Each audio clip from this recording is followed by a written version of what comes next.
Good evening. We'd like to welcome you all to the Scottsdale Unified School District Governing Board meeting. Today is June 9th. The time is 5 o'clock p.m. And Mrs. Hartman, would you lead us in the pledge, please? I pledge allegiance to the flag of the United States of America and to the republic for which it stands, one nation, under God, indivisible, with liberty and justice for all. Thank you. Have a roll call, please, beginning with Mrs. Kirby. Pam Kirby. Kim Hartman. Barbara Perleberg. George Jackson. And Bonnie Sneed. All members are present. The next item on the agenda is approval of the agenda. Can I have a motion, please? I move to accept the agenda as submitted. Second. We have a motion and a second. All those in favor, please indicate by saying aye. Aye. Aye. Aye. Motion passes 5-0. Thank you. The next item on the agenda is student and staff recognition and celebrations. Dr. Peterson. Thank you, Madam President, members of the board, and welcome to our public for being here this evening. We have some student celebrations that we would like to share. First, Dr. Mitch Von Echten will recognize 4 Chaparral art students who will have their work displayed at the State Department of Education. Thank you very much, Dr. Peterson. And I think we have one of our students here. Is Shane Meyer here tonight with us? That's me. Come on up. Congratulations. Nice work. The artwork of 4 of our Chaparral High School students will be displayed on June 23rd through the 25th at the Arizona State Department of Education during the 2015 Leading Change Conference. Lead the change, unleash the greatness. The artwork of Shane with me here tonight, and 3 of our colleagues at school there, Lauren Edmondson, Hannah Cooper, and Abby Aiken, will be on display during the conference for educators from across Arizona to see. Congratulations and nicely done. Here, I got a little certificate for you and everything.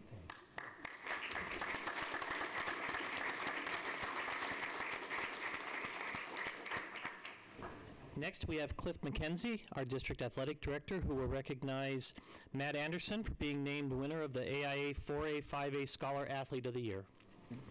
Thank you, Dr. Peterson, Madam President, governing board members. If I can get Matt. Matt's been here so many times. We should know him. I'm happy, and it's a pleasure. Matt's just and this is just me doing my little broadcast for him, because he's just a good young man, and we're going to miss him as well. Matt is a recent graduate. He's a senior from Arcadia High School and was named the winner of the AIA 4A 5A Scholar Athlete of the Year for his academic and athletic achievement. Matt has been a member of Arcadia's varsity swim and dive team for 4 years. He was the captain of the swim team this year and holds numerous school swimming records. Matt also holds a 4.767 GPA and graduated with honors at the top of Arcadia's class. He participated in and volunteered for many clubs and groups inside and outside of Arcadia. This fall, he plans to study neuroscience at Stanford University. I want to congratulate Matt, and he will be missed. I know his swim team will miss him as well. Congratulations, buddy.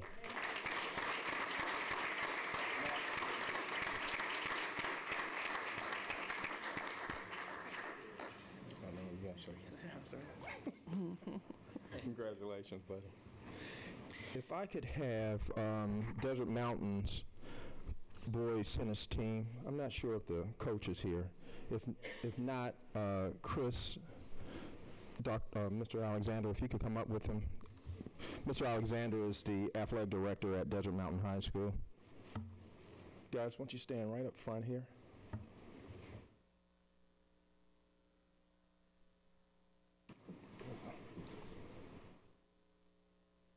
You are governing board members, Dr. Peterson. You're looking at the championship tennis team here. Desert Mountain High School boys tennis team took home the Division I state championship title in early May. Desert Mountain won 5-3 against Phoenix Brophy Prep That's great. Team who were last year's champions. And we want to congratulate them, and their coach isn't here today, and we would like to also congratulate them, but what a great accomplishment, and we're very proud of you guys. Congratulations.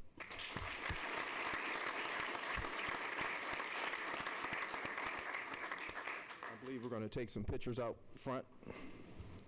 Thank you, Dr. McNeil. And we save this group for last. If the swim team, I'm not sure how many young ladies are here. Coach Ocean, could you, just one? No girls? Then you have to come up then. No good. They're all on vacation. Playing tennis, probably. Okay. Well, Coach Ocean is here, and he did a fantastic job with these young ladies this year. Arcadia High School girls tennis team took home the Division II state championship title in early May with a win over last year's champion, Catalina Foothills. With a 5-1 win, Arcadia won the championships, its first since 2008. And we want to congratulate you as well as the girls. Please let them know that, and we're really proud of you guys. We had a great season.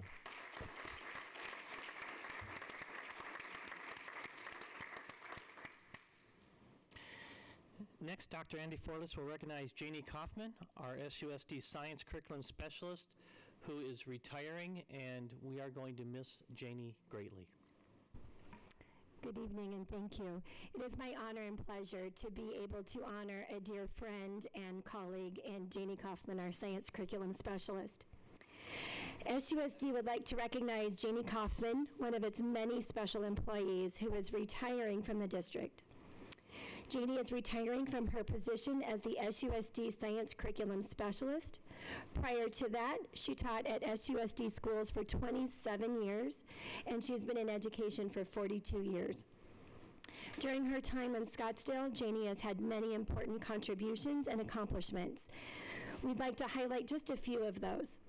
As the curriculum specialist, she is responsible for the development of the SUSD Science Resource Center that allows our kindergarten through 8th grade teachers to use the materials they need to engage students in inquiry-based science and the creation of the SUSD Critter Farm at Arcadia High School. As a true science teacher, she says these are her proudest moments. Janie, who is a Chiro Teacher of the Year, has served in numerous leadership capacities at the local, state, national, and international levels. She's been a consultant, a coach, and an auditor for several international schools in Asia. Through her work, she led the innovative teaching of K-12 science through meaningful professional development and coaching. Over the course of her career, Janie has served as a mentor to countless science teachers across our district and to members of our curriculum team, and specifically to me when I left my classroom, Janie. In her tenure as a teaching and learning coach, she has helped to structure the systems for communication with department chairs, and her leadership was instrumental in establishing the guidelines and systems we use for adoption work of our instructional materials in Scottsdale. Janie's influence doesn't stop within our classrooms. She has influence on the greater community, and that is unprecedented. She is well respected for the partnership she has established with business community members and with local colleges and universities, providing unique learning opportunities for both students and teachers across the district. The impact Janie has made while advocating for STEM initiatives and promoting environmentally conscious citizens extends far beyond the boundaries of our district. In retirement, Janie plans to spend quality time with her husband, her children, and grandchildren while continuing to do meaningful consulting work and lots of traveling. Congratulations on your retirement, Janie. You're going to be missed terribly. And I thank you for all you've done to make our district great.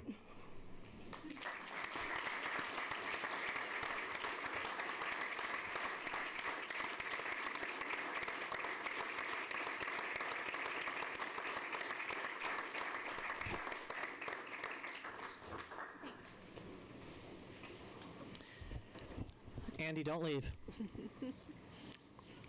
I would like to take just a few minutes to recognize Dr. Andy Forlis. Andy has served as a passionate educator and advocate for children for 19 years in Scottsdale School District. Her experiences in SUSD began as a classroom teacher at Desert Canyon Middle School with Janie. and they shared with me the hot air balloon ride as they were opening Desert Canyon Middle School, before she transitioned to the role of new teacher and professional development support specialist, providing coaching and support to our newest members of the profession. Since then, Andy has served in a variety of leadership roles, shaping and leading initiatives in curriculum, instruction, and assessment to foster student, teacher, and principal learning at the highest levels. She has served as a mentor and teacher to many in the SUSD community, including parents, community members, and legislators. We have been incredibly fortunate to have her sharing her time, talents, and energy in Scottsdale schools over the better part of the last 2 decades. And we wish her all the best as she continues her career in education, leading learning in her new position at the Arizona Science Center. And we have a few other people that would like to just say something really quick.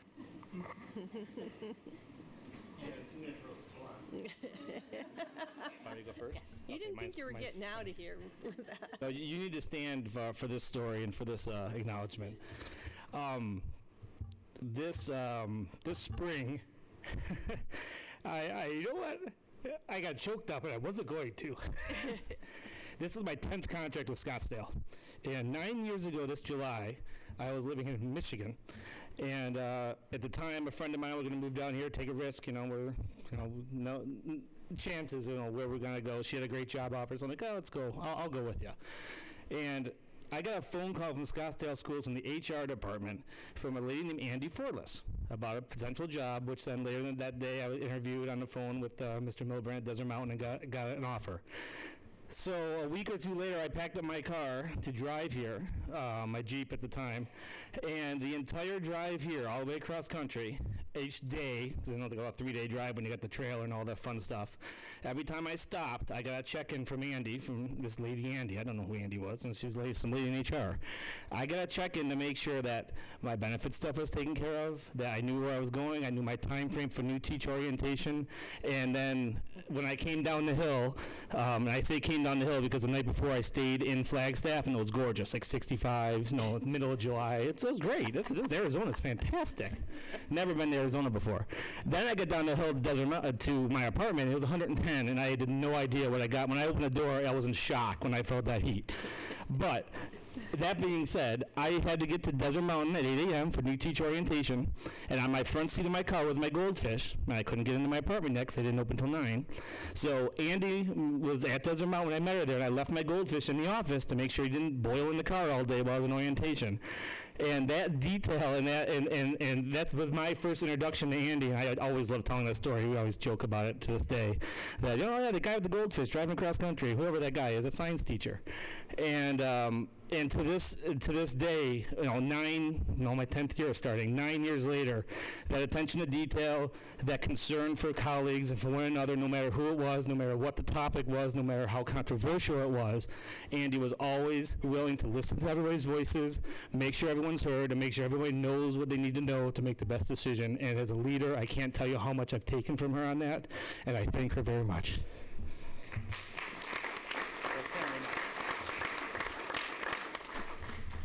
As Dr. Peterson shared in his comments, Andy started as a classroom teacher at Desert Canyon 19 years ago, and I was one of those that was most fortunate to get to watch her work her magic in the classroom, because I started there then as well. She was extraordinary in the classroom. The magic she worked with students and the impact she had on those kids is unprecedented, and she made us all better as colleagues. We were going to do a little bit of a roast, and when I asked the curriculum team to provide a few reflections, Andy, I think most of those might be most appropriately shared at our happy hour tomorrow night, because they involve lasers in classroom, big girl shoes, hot air balloons, and the list will go on and on. So on behalf of the curriculum team, I did want to take this opportunity and extend our heartfelt gratitude to Dr. Forlis for the 15 years since she left the classroom that she's given to support and shape the world of professional development and curriculum in Scottsdale. She has served as an extraordinary mentor and leader for our department, modeling a passion for learning and a commitment to do right by kids in every setting throughout her tenure here. Her influence on teaching and learning extends far beyond the world of curriculum, as she has served as a champion and supporter to all departments under the umbrella of teaching and learning in Scottsdale over the last 5 years. She is a gifted facilitator and the most articulate educator most of us have ever worked with her for. We are beyond grateful for the example Andy has provided as an educator, leader, mother, thinker, and being, and we wish her all the best on her next steps of her professional journey. I almost made it. Better than me.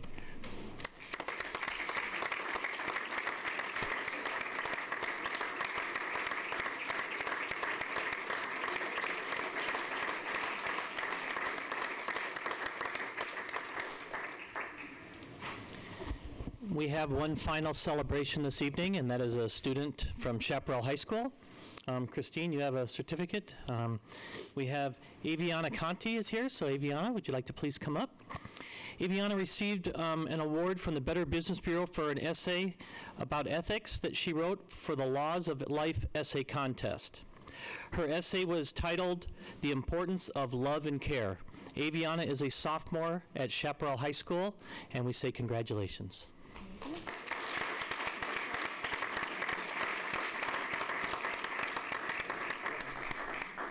And I don't know if Connor was able to make it. Is Connor in the audience?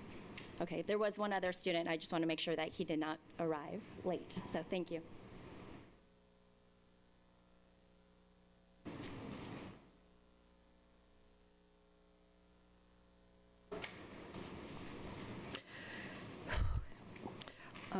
At this time, the next item on the agenda will be public comment.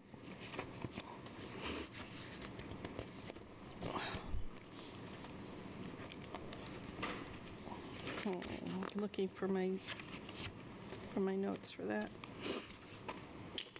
Oh, well, I think you guys pretty much know the routine. The public is invited to comment, and even though we're not required to do so, we definitely value the input from our community. And just some of the ground rules in case you haven't been here before, although it looks like everyone here has spoken before. For the non-agenda items, the board is not allowed to comment other than asking administration to address concerns. And then if it's on the agenda, will come up separately. We'll let you know when that time comes.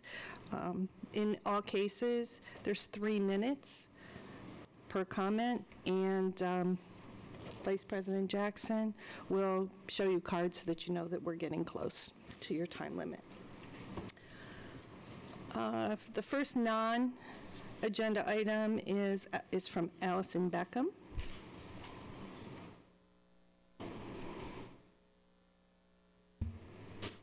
Hello.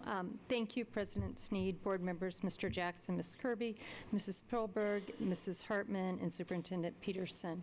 This is harder than I thought, given what has just transpired, but then I'll have to remember when I was in the classroom and the things that I've seen and heard, and I realize there's bright lights out there, so this is a something for you to think about.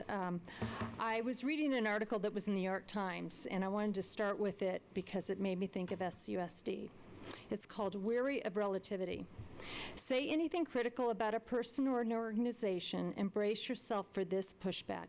At least he or she isn't as bad as someone or someone else. Yes, there are college presidents with excessive salaries, but next to the football and basketball coaches on many campuses, they're practically monks. Set the bar low enough, and all blame is deflected. Excuse me, I got to put this on. All shame expunged. Choose the right points of reference and behold the alchemy. Naughty deeds into humdrum conformity, excess into restraint, sinners into saints. Like I said, you can set the bar anywhere you want, and you can justify almost anything by pointing fingers at people who are acting likewise or less nobly. And this sentiment kind of made me think of SUSD when I was reading this a couple of weeks ago, because of the deflection of valid concerns over the years when I was in the district and recently. From the most recent differences of perspective on the AG's report, to the debacle with Tonalea school lease to a former board member, to the poor implementation of the math curriculum and textbooks, to recognizing that 1/3 of high school students had a failing grade last year, and there has been no public follow-up to the concern voiced. The greater point always seems to be lost in the relativity. This article concludes with a solution that I think is point on for SUSD. It says everything's relative, except it's not. There's a standard to which government, religion, and higher education, and I'd like to input K through 12 education, should be held. There are examples that politicians and principled business people should endeavor to set, regardless of whether their peers are making that effort. There's right and wrong, not just better or worse.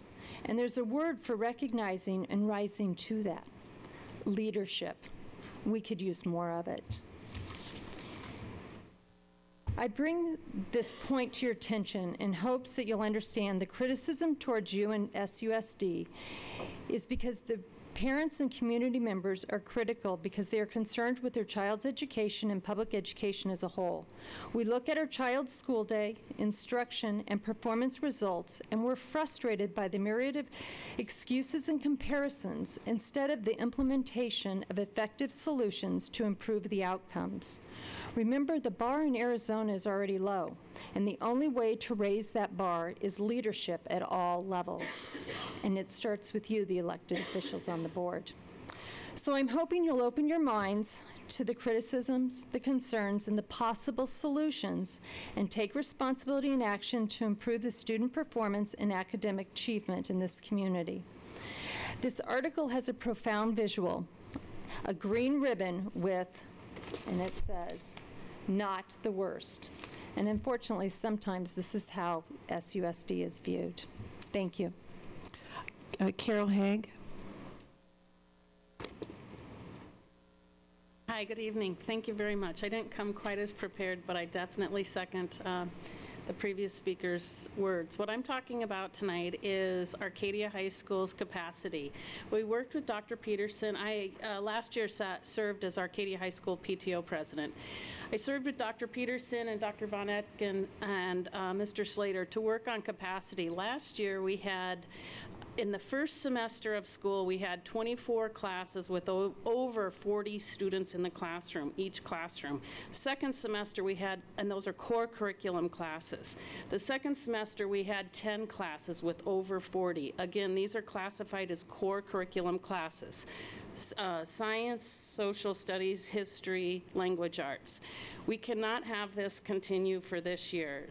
Dr. Peterson and Dr. Von Etken and Mr. Slater worked with us to ensure that capacity was brought down. So numerous issues work into this problem, but the capacity was brought down, open enrollment capacity to 1,700. We have heard some rumors that there's some things that are going to be higher than this. Earlier, a few weeks ago, we met with Dr. Peterson, and he assured us that he was going to keep capacity low. And I believe him. I just wanted to have an open dialogue with the board to ensure that we do not have so many students in the classroom next year. And the first thing to start with this is to reduce capacity at Arcadia. We cannot have students with more than 40. It doesn't help the students. It doesn't help the teacher. No one wins with this large number. So I beg of you all to work together that we have adequate class size next year and we have a lower capacity of the 1,700 as promised by Dr. Peterson and Dr. Von Etken. And I'm so saddened to hear about Dr. Flores. You're wonderful. Thank you. Thank you all. Mike Norton.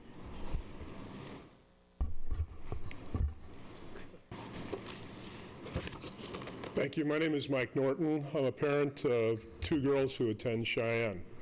We love our school. We've been parents of children in Scottsdale Unified School District since 1995 when Cheyenne was originally Aztec. I'm here as a parent who loves the school district and is concerned about where we're going with the district's future. The woman who just spoke about Arcadia is complaining about one of the other problems that's created from a loss of enrollment at kindergarten, first grade, second grade, and third grade levels.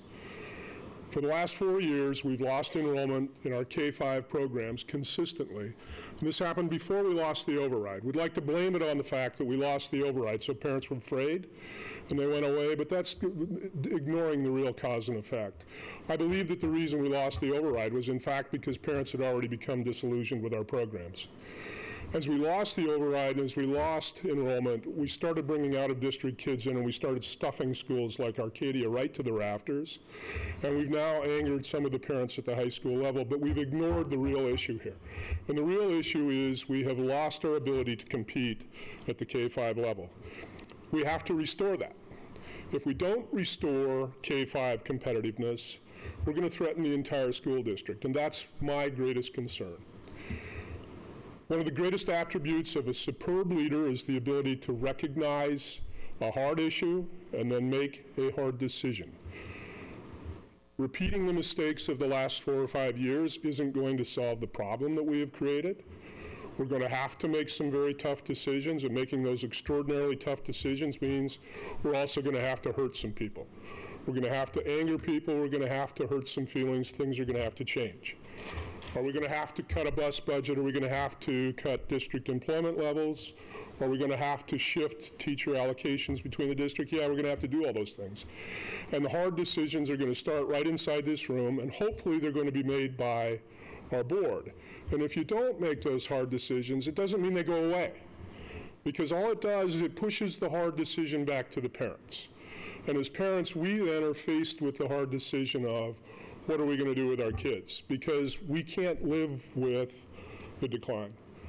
We know that the budget will continue to be stretched. We know that we will have to continue to make cuts at the classroom level as we continue to lose students. And if you don't solve those problems and move aggressively, then we know we have to make hard decisions that involve telling our kids we're going to have to go put them on a wait list and put them in a charter too. Please don't make us make the hard decisions. Please make those hard decisions for us. And if that means that some of us are angered by what you do, please do it. That's why we elected you, and we hope you should go forward with your duties. Thank you. Jim Heather.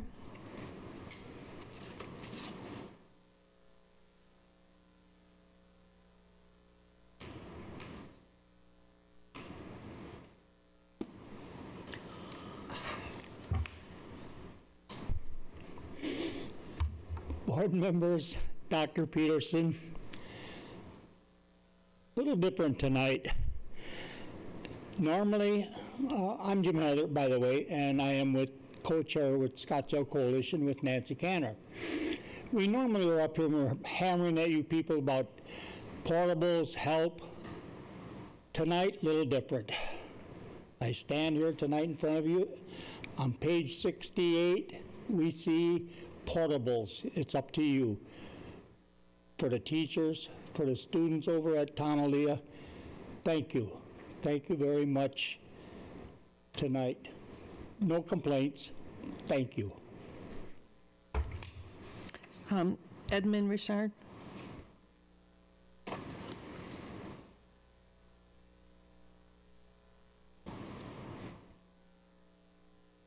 Board members, Dr. Peterson, I stand in front of you because tonight you're supposed to be looking over your budget, but I spent the past few days wondering exactly what talents or skills any of you even have to even do it. At the last work study, I heard two of you trying to say how hardworking Dr. Peterson was. That's great. Dr. Peterson is a great hard worker. We can find great hard workers for any job. This is related to audit. I worked in an ISO 9000 facility. That meant everything I did was documented, it was double-checked, and it was sent out. I did more transactions than this school district does in a year personally. So when I heard more excuses, and then the worst thing was, I swore my children were up here saying, well, someone else does it too. Is not acceptable. You guys have to make hard decisions, like Mr. Norton said. If you're going to do that, you need to actually look at the issues, realize you have to do something about them, and do something. If you don't, this district will continue to implode. I'm being told right now, as I speak to you, some of you are glazed over and nodding, and some of you are ignoring me. You know, I've been called so many things by so many different people that I ignore it. But this is one thing I'm not going to ignore. I have 4 children in this district, from elementary school, middle school, and high school. If you guys continue to make our lives horrible, I will be up here in your face demanding you guys fix it. And that means fix it. Do not say someone else does it. Do not say I'm going to take the blame for it and then everyone is silent. Look for solutions and do it. Dr. Peterson said there's too many buses which are 85-seat capacity. How come no one from transportation immediately stepped up and said, you know what, this is our plan. for the failings of so many schools around here, no one says, this is our plan. No one has a plan around here. You guys are reacting like headless chickens. It's not an insult, but it shows your activities. You need to have plans to address the issues. Otherwise, I'll be up here every single time reminding you, you're causing problems for my children, and you need to stop it. Thank you.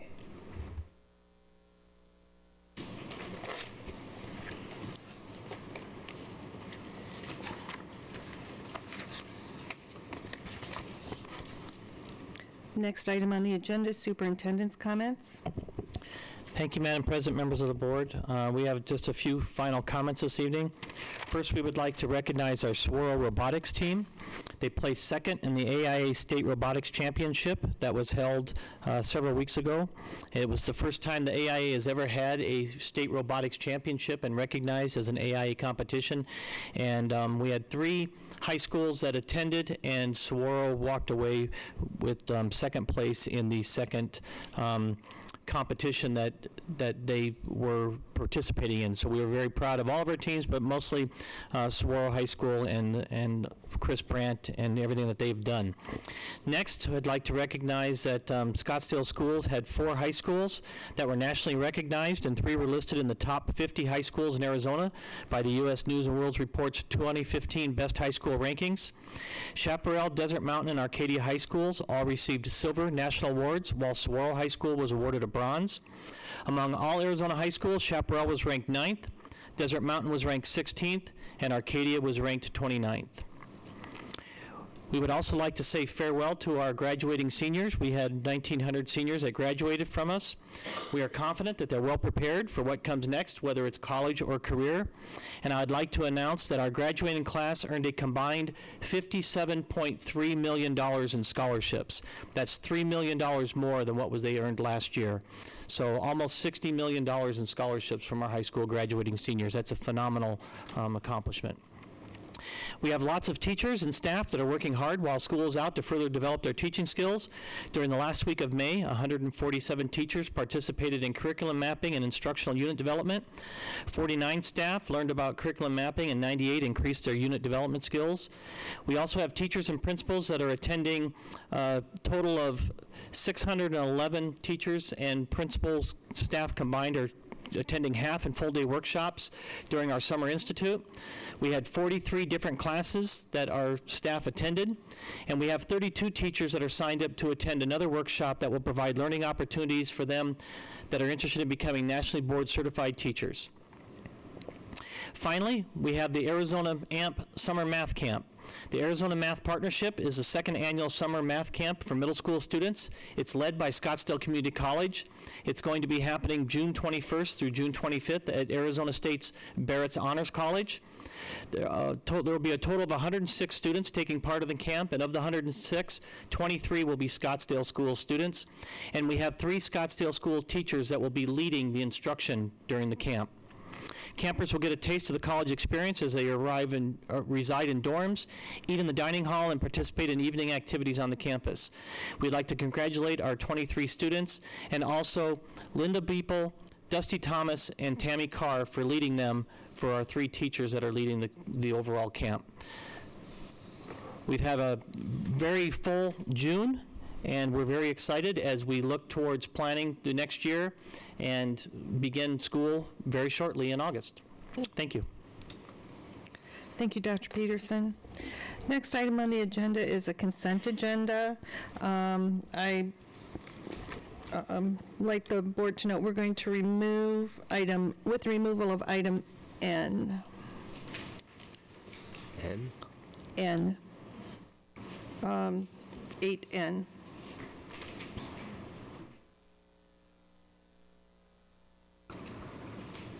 Mrs. Perleberg. Thank you. I'd also I have some questions regarding item 8D, and would like to request that be just pulled for some discussion. Okay, and Mrs. Kirby. Thank you. My questions are really points of procedure. There was an email sent out to the board today, that talked about some revisions to some of the consent items.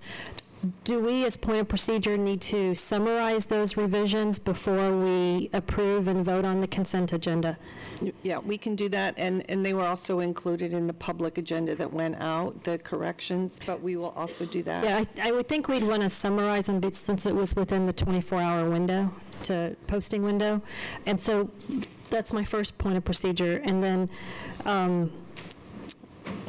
second question is kind of more of a blanket question for Dr. Peterson. I just want to verify that it is a correct assumption, Dr. Peterson, that you agree with all of the consent agenda items that are presented to us at board meetings. Is that a correct assumption?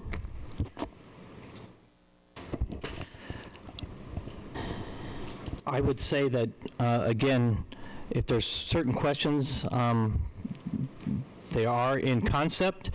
I agree with the consent agenda that staff has submitted, and if there's certain items in there that I'd be more than happy to explain and talk about, but in concept, what staff has submitted, I would agree with. Okay, thank you, because that's good to know, because then I won't need to pull agenda items if I know that you're in agreement with them, so thank you.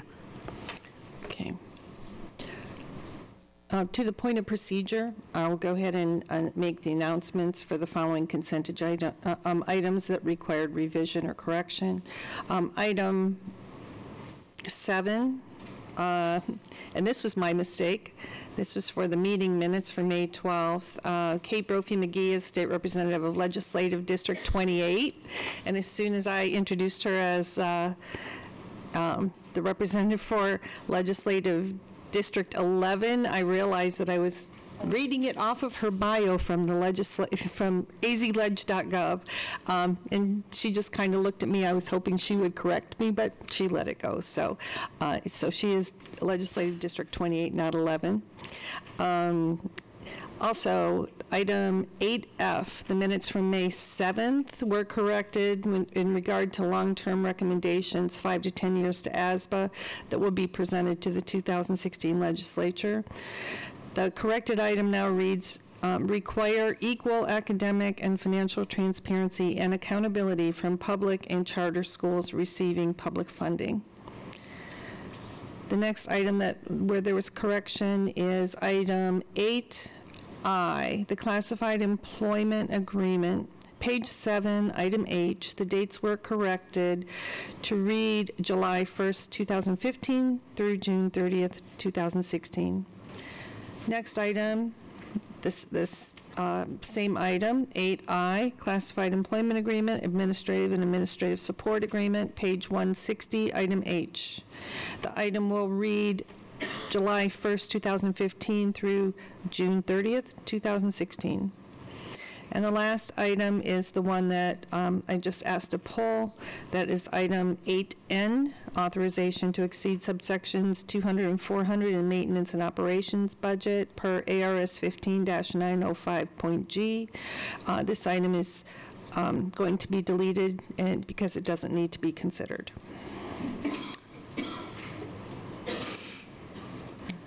So, Ms. Kirby. I'm ready to make a motion if you are. Please. Okay, so I move to accept the consent agenda as omitted, removing all of your, well, let me just stop there.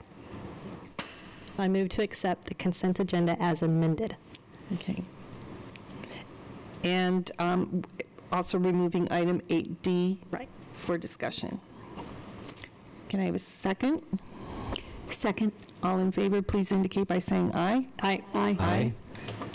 Motion passes 5-0.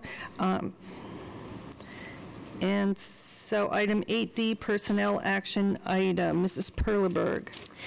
Thank you, thank you. I just have some questions because I guess over the last couple years, we've always just with the environment that we have been in for the last 2 years, always considered SLT and leadership positions, especially if there's any sort of change. Our board and administration has always worked to put it in to context as far as leadership team, put it in context with the budget, and how those any changes in our SLT or administration would affect our budget and or our administration, especially as, again, in the environment that we're in, we've always strived to have some transparency in that decision making. So when I saw this on the agenda, I know it was kind of a different situation, a resignation, and a quick replacement. I guess it just raised questions for me as far as being used to having those discussions of, okay, this SLT position is needed here. If there's any collapsing of positions because of it either being filled or stayed, I just feel like we haven't been able to have any of those discussions with regards to this position, and I thought this would be time before it's approved through consent that Dr. Peterson would kind of speak to that as far as putting it in context of his leadership team and the budget. So I just need to be clear because there's a lot of items. This is several pages. Are you talking about I'm so sorry. I apologize. You're right. I am specifically talking about the leadership position, the Director of Curriculum transferring to Executive Director of Instructional Services. I am sorry. I was specifically talking about that SLT position. And so just so that I know, are you asking about an organizational change, or are you talking specifically about a personnel action? I would say, again, I'll try and be clear. With regards to that discussion, over the last 2 years, we've always kind of taken a look at these leadership positions and put them in context of a district administration, of our budget, of what our district needs as far as these leadership positions, and at any time, we've always looked for any opportunities to collapse positions if necessary, and just with this change happening just through consent, we haven't been able to have those discussions. So I just wanted to pull it and have Dr. Peterson speak to the decision-making process regarding this administration position, staying as is, and what we as a board, as we approve this consent item tonight, what it means for the curriculum department, its leadership, and are there any budget impacts for that, I guess. Thank you, Madam President, Board Member Perleberg. The organization as a whole has had a lot of reductions over the last several years. We know that. We continue to look at all of our administrative positions. We continue to look at how are we going to make sure that we maintain ourselves, as we heard this evening, the importance of making sure that we have high performance, that we have the right staff in place to make sure that we are able to follow through, meet the demands of our community, of our students, of our teachers, our staff, provide the programs, training, overall supervision. So this position, as Dr. Flores is leaving, I am recommending that Dr. Benson be moved into that position. The budget impact, we are saving over $20,000. So the salary that Dr. Flores has versus what Dr. Benson will be getting is a little over $20,000 savings. So the curriculum department, her current position, the Director of Curriculum, will there be any collapsing of those any position there in that department, or is that not been decided yet? My intent is to have the Director of Curriculum position posted and advertised and allow individuals, whether it's principals within our schools, whether it's individuals from outside the district's area, to apply so that we can hire. We've looked at all of our positions, and we're pretty tight, and we've got to make sure that we maintain solid curriculum, solid direction, and so I don't feel that we're able to collapse anymore. We've collapsed a lot in the last several years, so my recommendation is that Dr. Benson would move over. Again, as I said, the savings is over $20,000, and that then we would look to post that position in the future in order to fill the Director of Curriculum position. Thank you for that understanding. Ms. Kirby. I'd like to segue off of a statement Dr. Peterson made. And this is, I want to be clear, my questions are also just about the position and the organization and not the individual, Dr. Benson. So you talked about posting the Director of Curriculum position. One question that's come to me multiple times from the community since this agenda was made public yesterday is, was Dr. Forless's position posted? No, Dr. Forless's position was not posted as superintendent. I made the decision to go ahead and recommend that Dr. Benson be moved into that position as to maintain continuity. Again, this is something that was submitted to the governing board last week. This is the first time hearing any questions and concerns about it. Okay, and so thank you again for that segue. So it was submitted to us last week. The position wasn't posted. I'm assuming legally we don't have to post positions in our administration. Is Michelle here? I don't see her, but. Michelle's not here. Good evening. No, Michelle is out ill, so we're kind of filling in for her. No, we don't have to post the positions if we're going to look at doing some type of internal transfer. If we were looking at an outside candidate, then we would have to make sure that the position was posted. Okay. So, given that you indicated, Dr. Peterson, in your comments that you're going to post the Director of Curriculum position, can I connect those two dots and say that you are open to outside candidates in that position?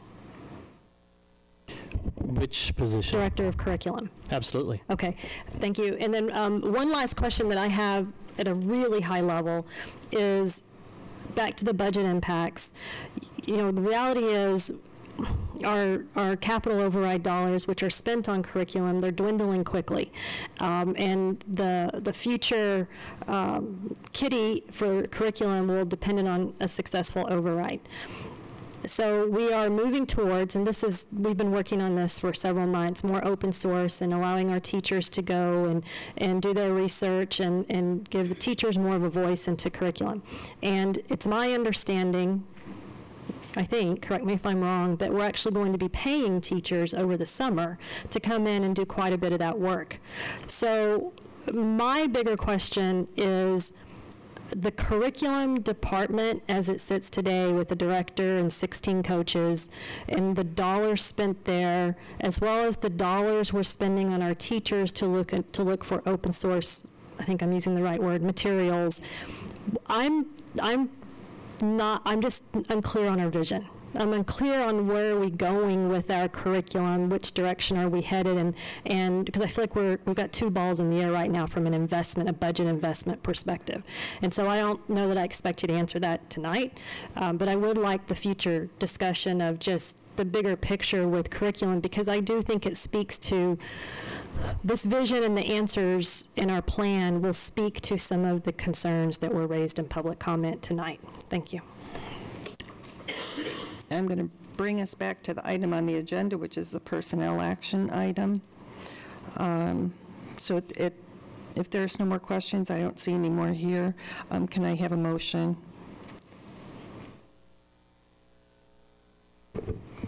I'll move to, or make a motion to, how should I put this? To vote on item 8D as submitted. Okay, so we have a motion. Second. All those in favor, please indicate by saying aye. Aye. Aye. Aye.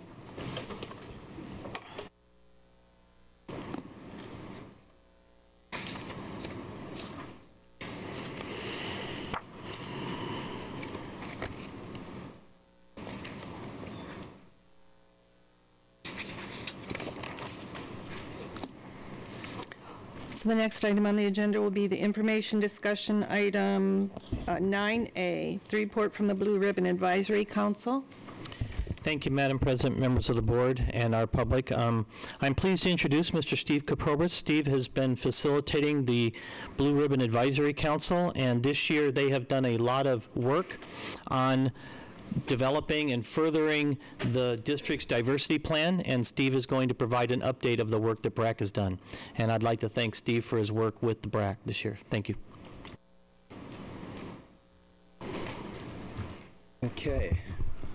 Thank you, Dr. Peterson, Madam President, members of the board, Lisa. Good to be with you again. I think most of you know who the BRAC is. We are a sounding board for the superintendent. But not only that, the superintendent gives us a challenge. And boy, did he give us a challenge when it comes to discussing diversity. I think our reaction when he presented the issue to us was, how do we really get our arms around this and present something that we think can be achieved, especially in the context of the budget and the issues that you all are faced with. But I think this issue is very timely. I think you just have to look at our culture and understand what's going around our nation and realize that these issues must be talked about.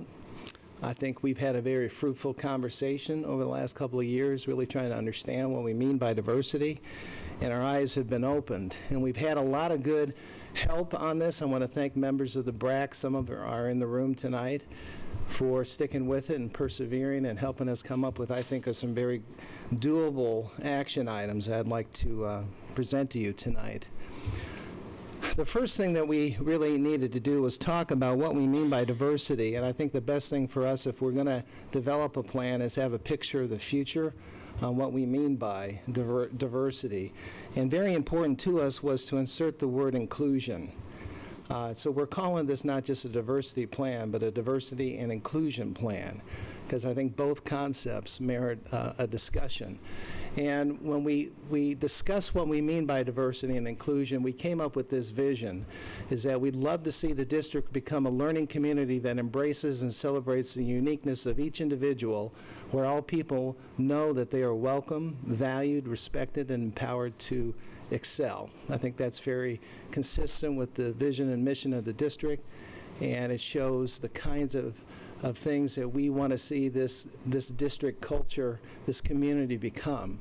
And how we get there is really all about fostering a respectful and engaging learning community for all.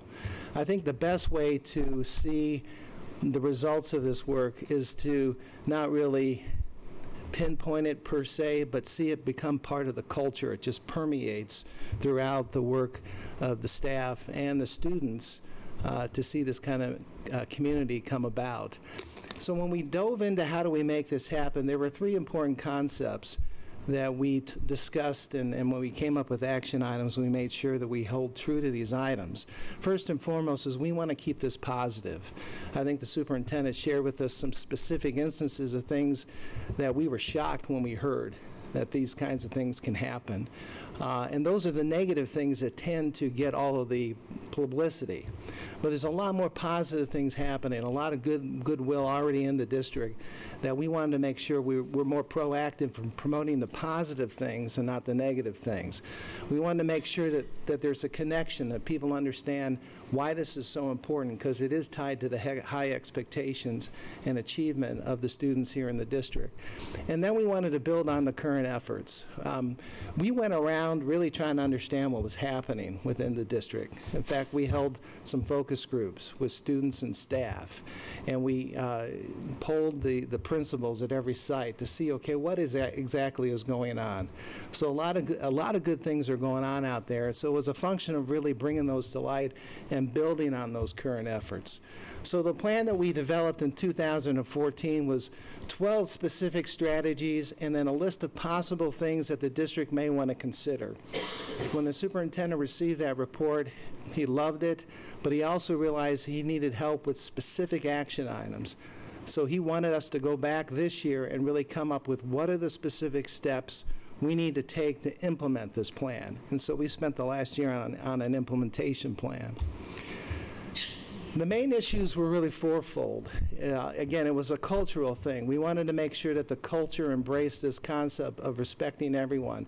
And it was interesting when we talked with students and the staff, for the most part, there wasn't a lot of attention on race, but it was more about social economic issues and differences between the students and the staff, and then physical attributes.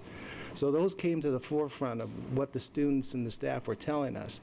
But we also need to remember that you can't totally ignore race. It's always going to be there. It's something we must talk about.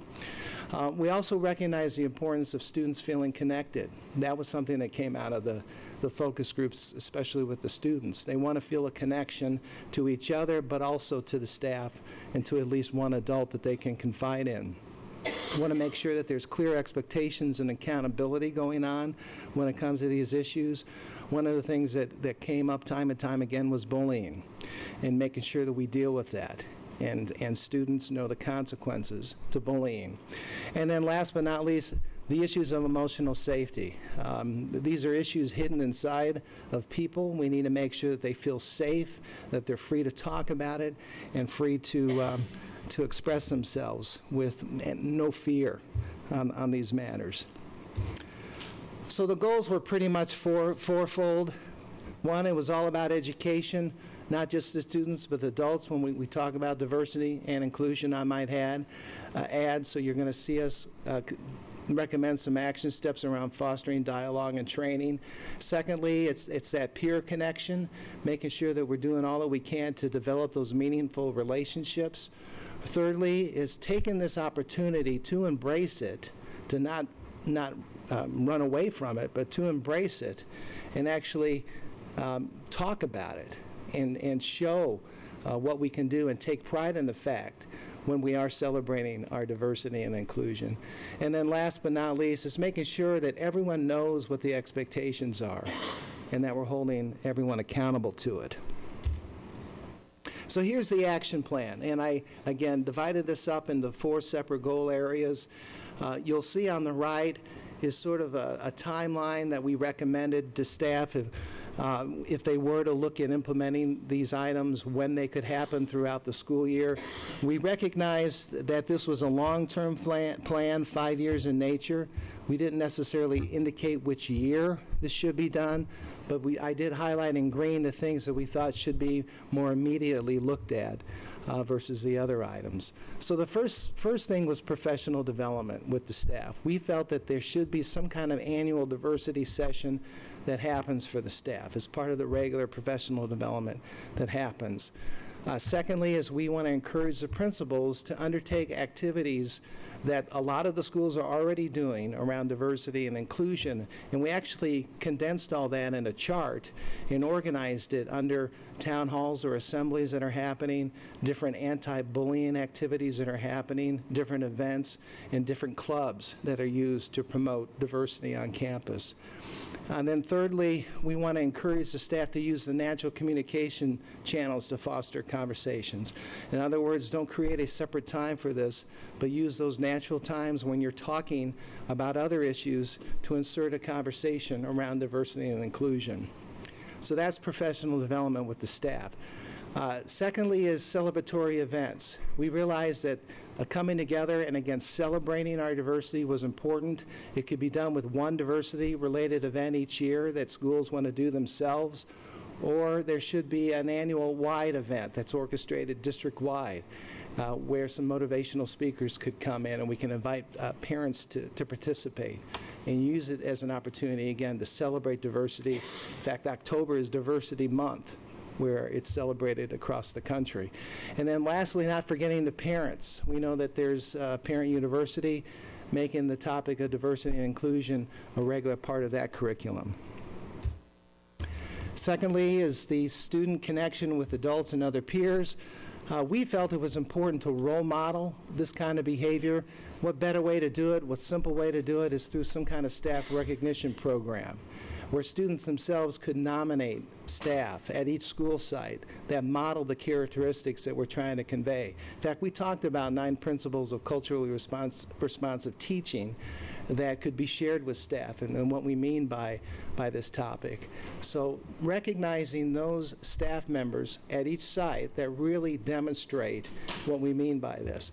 The BRAC offered to serve as judges, and then we could do some kind of recognition ceremony tied to some other event that's happening later in the school year. And then secondly is community service. We felt getting students to serve and help each other and get connected that way was very important. We understand there's a lot of current community service activities happening, but not every student participates. If we adopt an annual day of service, tying it to some of the other activities going on across the country and partnering with other organizations, maybe that's a way to unite the district through some general activity that everyone can do. The third step was embracing the opportunity, and really what it comes down to is communicating what we mean by this. A simple way to do it is a value statement. I know with the strategic plan we talked about values. We're suggesting maybe we add another value statement along this concept, that we want to celebrate the courage to embrace the uniqueness of each individual where all are welcome, valued, and respected. We learned a lot about PBIS and thought that that was a great thing. And a lot of schools are using it and taking pride in the fact that this is what they call their way. Well, we thought that this celebration of diversity and inclusion should be the SUSD way, and maybe that could be a slogan for what we're talking about. And then lastly, I think there should be an annual report produced, something very basic and simple, something where stories could be collected, because there's a lot of great things happening. I just think the public just doesn't know about it. So producing some kind of annual statement of what's happening, again, we'll get in front the positive things going on in the district versus the negative stories you hear in the press.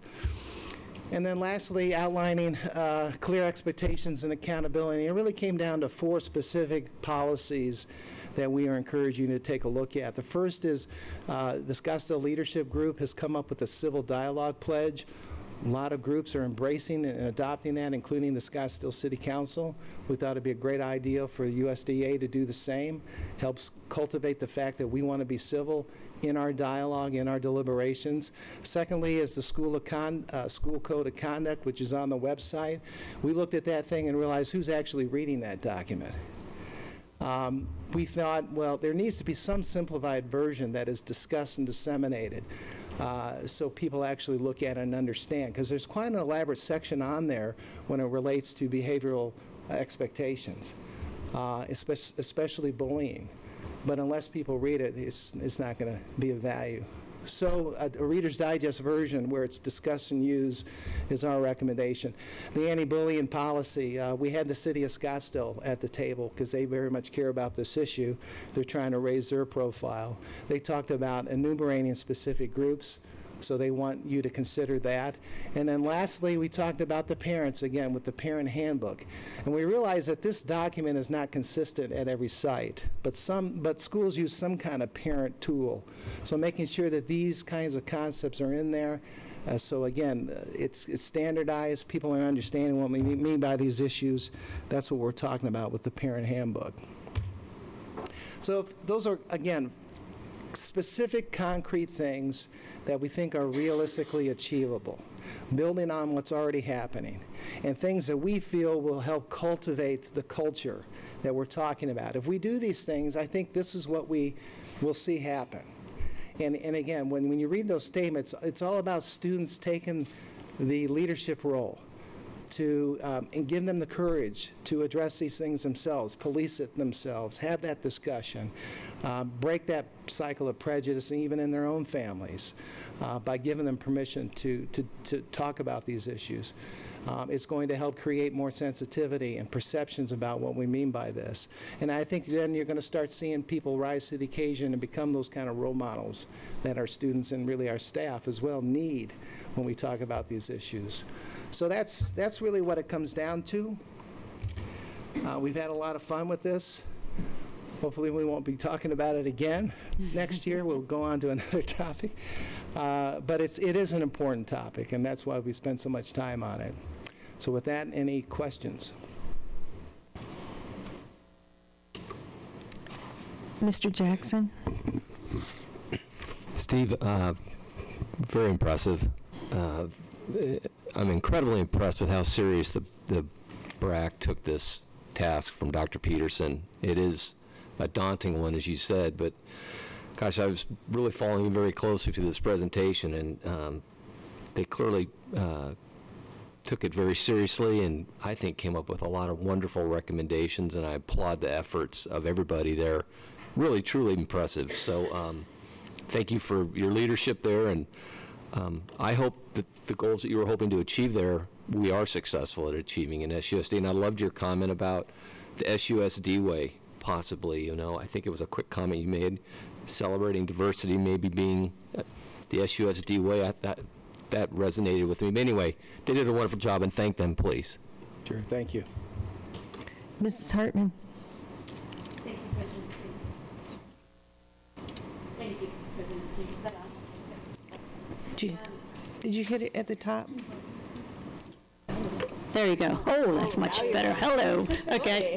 Steve, thank you. I want to make sure the microphone's on for that. So thank you for your work on the diversity and inclusion. I think it's really an important topic, and Dr. Peterson, thank you for making it a priority.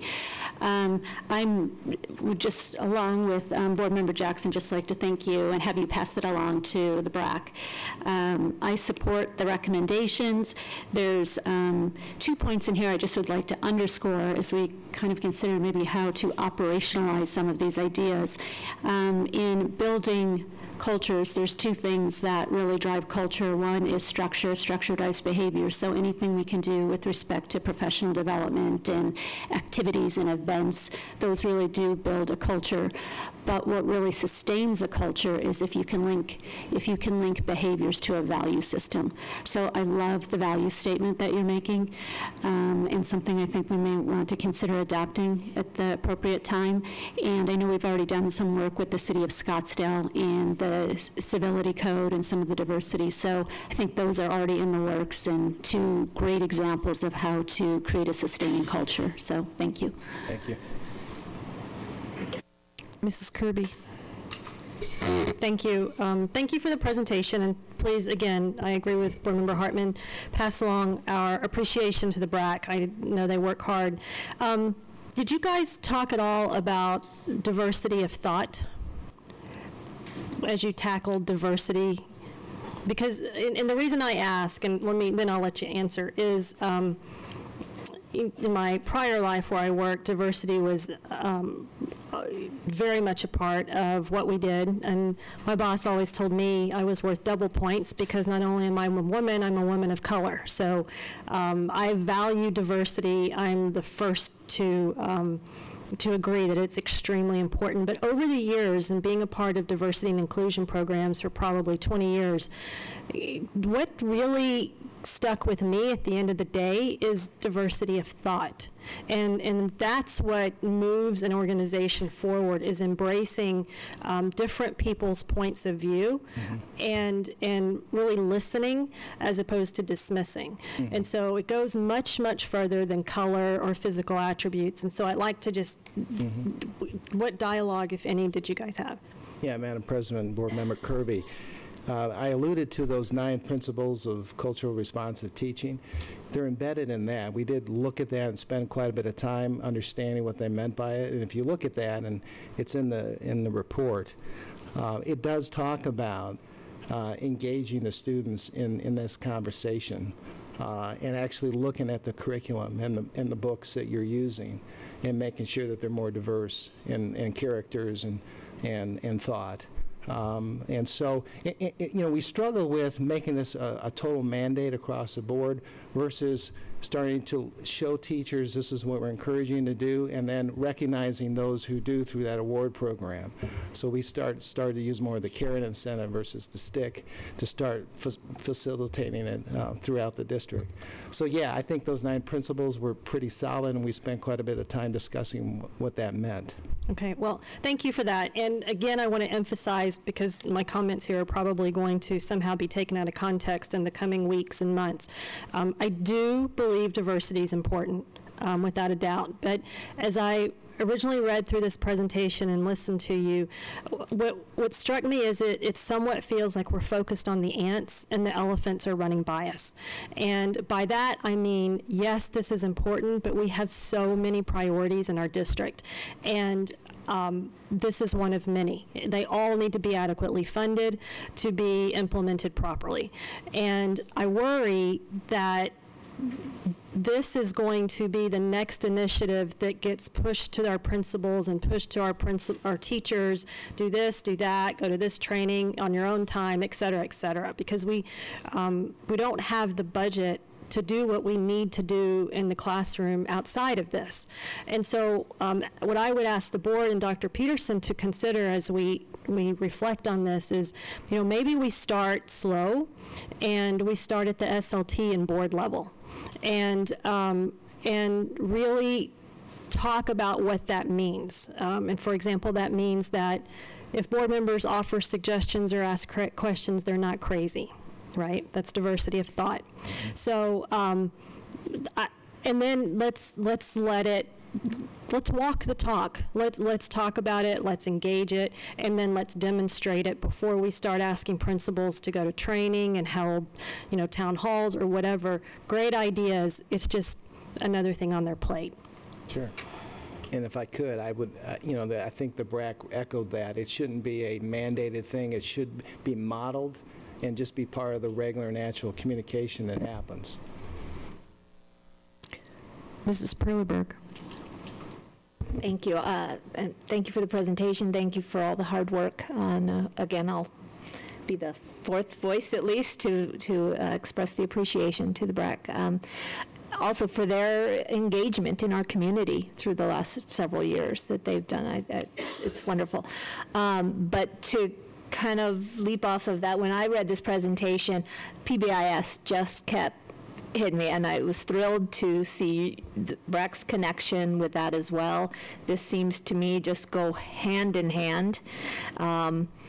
I'll throw in a little personal story that's actually kind of positive because my daughter just graduated from Saguaro, and she's gone to several schools with a PBIS either philosophy or a PBIS-like philosophy, and all the way through, and graduated basically saying in her mind and in her world that these issues didn't really exist anymore. That was your generation, Mom.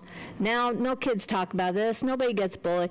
I wish she were absolutely correct throughout the whole world, but in her lens, in our district, that's how she truly felt. And so I love where we already are in this district. I love that we're prioritizing it, I think, in our minds and hearts with this, but I kind of agree that we have a lot in place already that goes hand in hand with this, and would hate for anyone to leave here tonight thinking we're adding one more thing to our teachers and principals' plates. So I was going to try and end positively there. Thank you.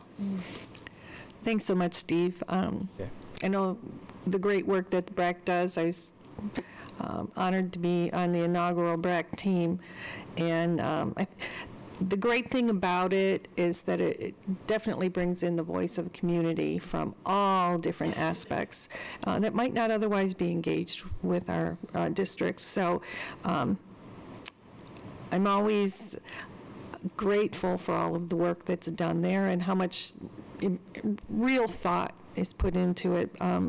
So please, from all of us, let them know how much we appreciate it. I love the tie-in with PBIS because we've seen it work with the kids. Having gone to some of their events, some of the PBIS events, I've often thought, wow, we could use this sometimes at the adult level. And I think just by raising awareness, shouldn't cost a lot of money to integrate it into our day, even if we can just start with respect, would help a lot to just integrate it into everything, kind of like the technology. I mean, you can teach it separately or you can integrate it into all of the areas of your life. And so this is important work that's been going on for 2 years. People wouldn't have continued with it if they didn't think that it was important to our community.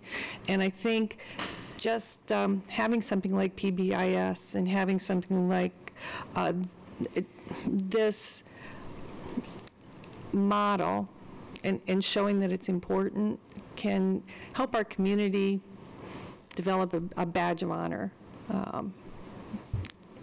And if it can be done with middle school students, it can be done anywhere. So thank you so much. Thank you.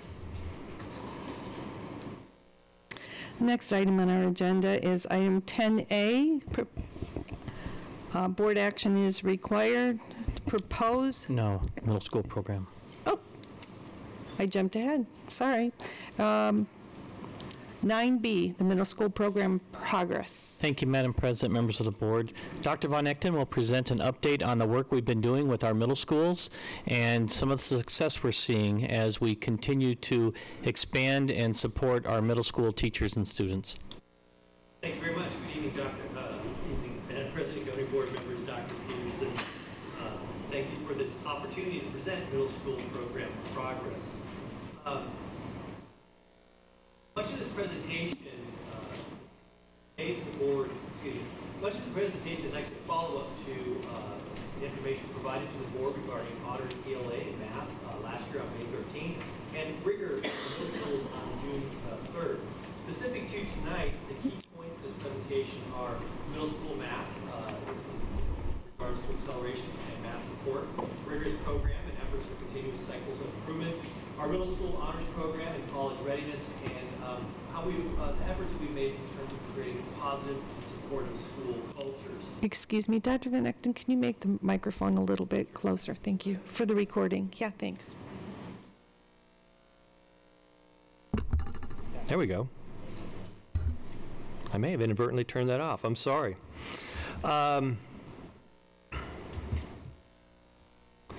In regard to middle school math, I want to first bring to your attention and remind you of indicators of success presented to you last May 2014. And while the data I will present does not speak to all of these indicators, they do provide a context of program improvement and student achievement. In regard to mastery of standards and credit towards graduation, let's first look at the Algebra 1 failure rate for 9th graders year over year. What you have is, within this graph, we have 2013-14, the past school year. The total number of 9th grade students are 9th graders that were in an Algebra 1 course. The total number of Fs received for the first semester and what that equates to as a percentage. That's done for, also done for the second semester. Then I have this most recent school year, 2014, with again the same data, total number of students and 9th graders in algebra. And while this data does not directly speak to this year's middle school students, I do believe it's indicative of the focus on preparation for algebra that we've initiated in the middle schools over the past 2 years. I also wanted to review our most recent data for students recommended for math acceleration. Over the last 2 years, schools have worked diligently to properly place students based upon a matrix that includes a diagnostic test as well as work habits and teacher recommendation. As you can see, for the next year, all grade levels are at 17 to 19% of the students recommended for math acceleration. In this case, I do believe we've made significant strides appropriately placing students so that they are challenged and yet very successful within their math course. In regard to any district assessments, I would like to provide the spring math benchmarks year over year for grades 6, 7, and 8. And as a quick reminder, what we have before you, to your left is math for last spring, 2014, and to your right is math spring 2015. This is utilizing the FAME score, so we have falls far below, approaching, meets and exceeds, and the bar to your right within each graph is a total then of those who meted, exceeded, or passed. Year over year, when we compare one cohort to another, we are seeing some gains at the 6th grade level. Likewise, when we look at 7th grade benchmarks, we have seen some gains year over year in terms of those that have met or exceeded. And for our 8th grade 2014, we have, again, significant gains in terms of comparing one cohort to the other in terms of those who have met or exceeded. Additionally, our teachers continue to grow professionally as additional schools and teachers participate in the Arizona Mathematics Partnership, or AMP. We've had an additional cohort this year. These teachers receive professional development and support to grow and learn new strategies for teaching math. Lastly, in regard to math, I presented to you an overview of the 2014 Math Bridge program this past October. And as a reminder for the Math Bridge, what our goals are, we identify 8th graders to receive targeted intervention. Instruction occurs on the campus where the students will be attending next year, and our high school principals have hired teachers who will work with their incoming students.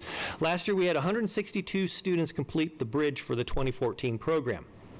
Now, at this time, I'm reviewing grades for these students. A key measure for me is, again, to reduce failures and credit recovery. With that said, the data is a bit of a mixed bag among our high schools. In comparing the failure rates among Bridge students to all Algebra 1 students, the Bridge students did not perform any better, and in some cases, not as well with their peer group. With that said, we don't know the complete story for these individual students, nor do we have a baseline of past performance of our at-risk students. A slightly higher rate of failure for this group of at-risk students may actually be an improvement to prior years. At this time, the data is fresh and requires further review with our principals and teachers. Speaking of the Bridge, this week, in fact, Bridge 2015 has started with an additional cohort of 9th grade students, approximately about the same number, and they're receiving their targeted intervention. And we also rolled out a Bridge program from grades 5 to 6, and that has just started.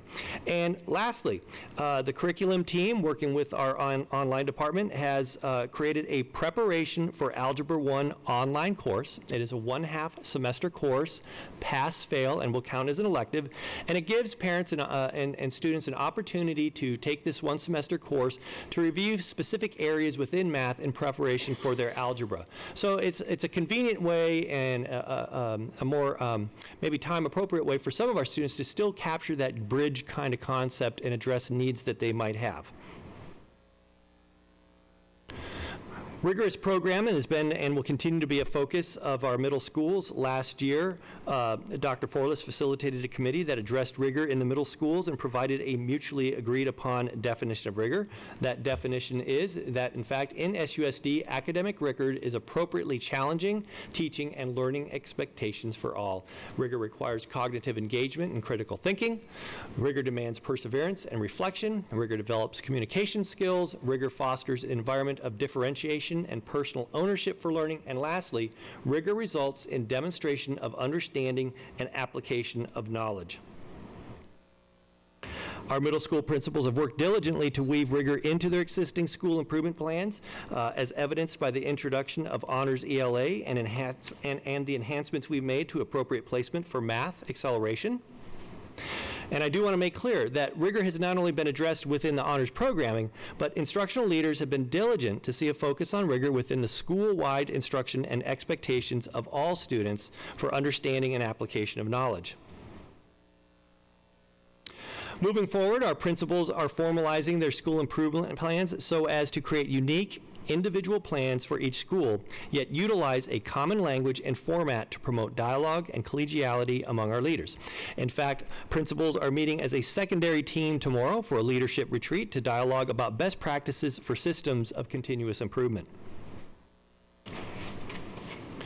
Specific to Honors ELA, we completed our first year of implementation and have really only just begun to look at the data. With that said, I do believe we have addressed the definition by engaging students at greater depth and breadth of standards. The focus of our middle school ELA honors program is to utilize springboard curriculum supportive of an honors advanced placement or IB trajectory, to include novel studies within each unit that require critical thinking, to include writing assignments to enrich those novel studies, research projects, and nonfiction genres. Activities that focus on repetitive practice will be replaced with assignments that require higher order thinking, and we focus on 4 to 5 key reading and writing strategies at each grade level in preparation for advanced placement and learning advanced placement strategies. Whoops, pardon me. Let me briefly review placement of students with the Honors ELA sorry, skipped ahead here. We do utilize a matrix. We use multiple criteria, including this year AIMS results, district achievement benchmark data, and teacher assessments for student work habit. These indicators produce an aggregate score that we use for recommendation of students within placement. Our gifted students are recommended for placement in honors, and we do have the opportunity for all students to opt in. Students also, with that said, have the opportunity to opt out if they are placed or recommended for the honors program. Lastly, there is a commitment form. We do ask our students and parents to discuss their participation in the honors program and sign a commitment should they choose to participate. In regard to middle school honors ELA, I again want to bring your attention and remind you of indicators of success that I presented to you last May. And again, while the following data does not speak to all indicators, I do believe it does again provide a context of program success. For baseline, I wanted to share for you the 5th grade reading benchmark results. I thought these are students that will transition to our middle school next year, and I wanted you to note that what we've seen historically within our 5th graders is reading levels of meets and exceeds of 92 to 95%. And again, just a reminder, within our FAME, we are looking at falls far below, approaches, meets or exceeds, and that the bar graph to the right indicates those that meet and exceed. When we look at a year over year for our 6th graders, we'll see that we have students meeting at the 92% level. Year over year, again, 2 different cohorts, but again, we're seeing consistency of 94% and 97%. And with our 8th graders, 87% to this year, our 8th graders in the final spring benchmark scored 91% of meeting and exceeding. This slide illustrates a longitudinal look at English 1 honors enrollment. At this time, we are forecasting a higher enrollment for school next year. Do keep in mind at this point with the 2015-16 school year, that number of 620 are students that have made the course request. We could see some attrition even through the summer before we land on a final number, but it is up at this point. Likewise, this illustrates the pre-IB English enrollment at a longitudinal look, and at this time we're forecasting a similar enrollment to the past 2 school years. And then these are aggregate results for the middle school and K-8 schools to the parent survey regarding the statement, I believe the academic challenge and rigor is appropriate for my child. Over a 2-year period, it's down 3% for those who strongly agree, and it's up 2% for those who disagree and strongly disagree. I don't think I said that appropriately. It's down 2% for those who strongly agree, and we've seen a decline, or an increase, I should say, in those who disagree and strongly agree. It varied very much school by school. This is information that has been shared with all the middle school and K-8 principals. I reflect upon that information with our principals. Admittedly, I would have hoped to have seen a positive swing with parent opinion, considering the emphasis we have placed upon rigor within our middle schools. Lastly, I do believe we continue to make great progress in regard to creating positive and supportive school cultures. Positive behavioral intervention and supports, or the PBIS program, which I've heard mentioned numerous times this evening. We do have systems of intervention in place in all of our middle and K-8 schools. Those have created cultures of positive behavior and student support. We have significant intervention systems for bullying prevention.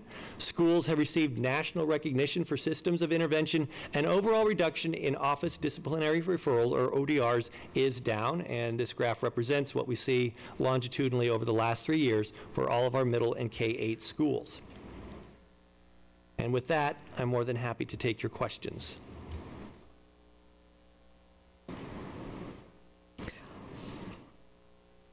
Mrs. Kirby. Hello. Okay. Thank you, Dr. Von Acton, for your presentation. I just have a few questions, and you hit on it. You hit on it a little bit as you went through, but on the math and the reading benchmarks, the question was, I assume you have this school by school, and so you mentioned in the parent survey that the results varied school by school.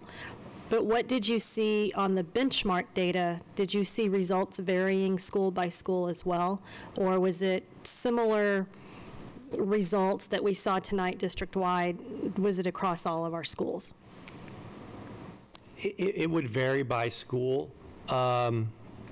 You know, what I showed you was an aggregate for all 6th or 7th or 8th grade. Okay. So likewise, like that parent saver, it would vary. So tell me then, given that the results varied by school, and this is really where the rubber meets the road, I'm not looking for you to dive into each school, but just at a high level, what guidance or what actions do SLT members take to help or to address the schools that need more positive movement, as opposed to just, here's your results, go do better? Well, is it funding? Is it meeting the expectations of that community? Those are really the broader questions that I have. Well, I don't know that it's a funding issue. I mean, I work closely with that principal, review that data collectively with them, and we'll look for within the benchmarks, then really disaggregate that, and let's see where the specific areas where we could do better with our students. Those principals then, regarding, depending on what campus that is, might have coaches that they can look to, or I can work with the curriculum team and Foster, and we can work on some assistance for that site in terms of what the specific areas are that they could use some help. Okay, because this is a great example of where diversity of thought would come in, because I sense that what we have done historically is when we see results like this and we have a particular school that needs our attention, we send coaches in, and we send coaches in to help the teachers do better. When another alternative might be to step back and look at, well, why? As opposed to, we just want teachers to do better. Why are we not seeing the results that we want to see in benchmark data? Or why are we not seeing the parent survey results that we want to see in rigor being appropriate? And does it have anything to do with the needs of that community that at a district, i.e. maybe a budget, or maybe it's curriculum, that at a district level, we could be having that dialogue up here to better address the needs of that community than we currently are, as opposed to just sending coaches in and showing teachers how to run faster and jump higher. No, I absolutely agree with you. Actually, I would hope that what I've tried to do in terms of leadership is not one of, let's just call in the reinforcements. We have a fabulous curriculum team, and the work we get out of Dr. Benson's department, it's a great resource. But my first step in working with that principal is really kind of reflective, what do they see looking at the data? And that's part of the conversation with the notion of continuous school improvement and what we're going to be talking about tomorrow. I want that leader to own what that community needs. And I'm open to the suggestions they have. I'm a resource. Curriculum is a resource. So we don't want to be invasive, but we're there to help you out, and we will help you in any way we can. That's the way I'm trying to work with our instructional leaders in terms of developing what they feel is best for the needs of their teachers and their community. And it's got to be, we hear this all the time, data-driven, but it's there. And we've talked about with the leaders the notion of what I call a school profile. And a school profile in terms of a data review of your school is more than just benchmarks. It's looking at parent survey, student survey. It's looking at what we're hearing from the community. It's got to be very well-rounded set of data that informs your decisions, aside from drilling down with a specific benchmark. Mm-hmm. It's got to be inclusive of other areas. And I don't know that I answered your question, but that's the approach we've taken with the principals. No, thank you. You did, because what you demonstrated to me is just the broader thought process that you're bringing to the question at hand. So I appreciate your answers. Thank you. And then one last question. This is a bit of a technical one. On the bridge program, the high school bridge program, and you indicated that the results were maybe a little softer than we would have liked to have seen. Do you have, off the top of your head, data of what % of the students I think it was by invitation, right? Invitation to take the bridge program. What % of the students that we invited to take the program actually took the program? Yeah, I shared that with you. Oh, sorry, I missed that. No. In October, we discussed it. I'd have to look that back up. I do know that Was it we had high, low? 162. It was pretty high as a percentage of those that were invited to participate that did actually do participate. And was that pass-fail, or was it for a grade? They could elect to receive 1/2 credit of elective credit. They could elect to, so they didn't necessarily have skin in the game if they chose not to, right? Did they have any skin in the game? Oh, yeah. No, they were held accountable for how they did there. It was a pass-fail grade. Okay. So it was not a letter grade, but a little bit of skin there with pass-fail. Okay, thank you. Mrs. Hartman? Thank you, President Sneed. Dr. Venecton, thank you, as always, being very thorough and bringing transparency to a really important objective and mission of our district, which is obviously academic outcome. I have actually 5 clarifying questions, but I'm going to group them, okay, together. So the first 3 I'm going to kind of put together because they're just a little bit threaded, and they're related to the math section of your summary. My first question is related to, I think it was slide 8 that summarized the 8th grade performance fail rate, which was, I think, 0.06 based on FAME. And then if I link that to the high school first year algebra class, there's a 15% fail rate. And so I was wondering, first of all, is my understanding correct? We go from 0.06 then to 15%. And if that's the case, is 0.06 a true reflection of where our kids are? If we look at that particular slide, look at the cohort from spring 2014. That's actually this year's freshmen. So we had a passing rate last spring of 73%, and that equated to, I believe, a 17% failure rate.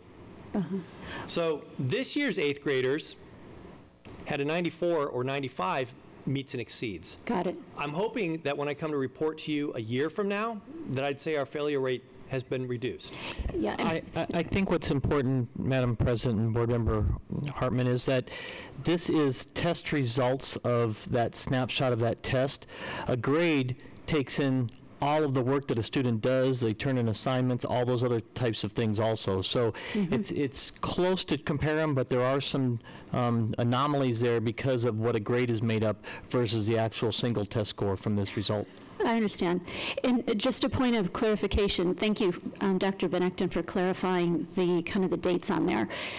Would it be fair for me to say then, so the spring 2014, which is the freshman 2015, that 14% that's on the fail rate is really the 15% that is, or a rough correlation with what we see? I think Dr. Peterson put it well. A lot of other factors that go into earning a grade, but you could make that correlation. Okay, that's great, and the progress is amazing, right? I mean, you want to look at the top end and the bottom end, but tremendous work looks like it's being done, so that's fabulous. My last question in this section is, so we read a lot of, there's a lot of information and data out there that at our state university levels, there's the 40%-ish first year remediation requirement in college algebra. So do we actually kind of future pace this forward to understand how our students are within that mix? I mean, I'm assuming we are decent representation in that ASU number, and how does that reconcile? Getting the numbers for remediation from ASU, that's been a little problematic. We've working with the early college program, for instance, at Coronado. We've been working with Maricopa County Community College District, and we can get some numbers and some clarity as to exactly how many of our students fall into that. With that said, we do see our students moving on and starting college that still need some remediation in preparation for college algebra course. I would like to think that, I believe, I shouldn't say I would like to think, that we see more of that at the community college level rather than the state university system. So I realize that information is difficult to secure, but if there's any way that we can secure it, I think it would be interesting just to understand. I mean, are our kids college and career ready? Because at the end of the day, that's what's important. And if there's results at the college level saying 40% or not, I'd like to understand, where we're at in that continuum. And can I ask, the 40% number, was that for in-state universities that you're? Yeah, I've read it probably 2 to 3 times. My understanding, and somebody who knows more, which is about probably this half of the room over here on this, could answer this, but a lot of the data, about 2 or 3 pieces of the data have said that 40% of incoming freshmen at our state universities, ASU was called out actually separately, 40% require remediation. They can't get into college algebra 1. Can I? Mrs. Kirby. I'm jumping in if you don't mind, because I actually looked at this, it's probably been 2 years ago, and I did some deep dive and analysis on it, pulling reports that were publicly available. And what I found, I couldn't find any of the state ASU, U of A, or NAU, but I could find the community college information. And what I found was that Scottsdale schools were nowhere close to contributing to that 40% number, that our students were coming out very, very strong. And of course, there's always opportunity, right? But that community college number, Maricopa County, it is much, much higher at 40% than what we're actually producing as graduating seniors in Scottsdale schools. Okay. And to your point, Mrs. Hartman, I have a link that can show you exactly high school by high school. There was a study that was just done, I think it was the same time about 2 years ago, that cost a lot of money to do, that was done through a grant. And it isn't necessarily current, but it does show cohort by cohort, high school by high school, and it breaks down math and language arts. And then there's also totals that show a 6-year college graduation rate, which isn't necessarily what parents think of when they think of college, but that's what is reported. So I can get you that link. Okay, thank you. And then the last question, it was along the lines of Board Member Kirby. It may not be appropriate for a board meeting, but a work study, I actually would be interested in seeing the performance by school across the grades. So to the extent we can just identify where opportunities are and how to support that in any way we can would be terrific. Sure. Thanks. And can I just double check my thinking on this? Back when I was on site councils, the site council, at least at the schools where I was on site councils, would get the data and discuss it as a group with the teachers and the principals and decide what area of focus that they thought their school needed to be. Is that process still in place? I would hope so. In fact, that's part of our conversation tomorrow, is just how are we utilizing our site councils, keeping them informed, and really using that true, it's the one committee we have at our sites that represents all constituents in the school, and they should be a part of that process and well-informed in terms of helping to guide school improvement initiatives. So I would always advocate what I call a school profile, which is a lot of different data points, is that's shared routinely with our school councils. Okay, thank you. Mr. Jackson. Mitch, I too wanted to thank you for the very thorough presentation as always. Very, very nicely done.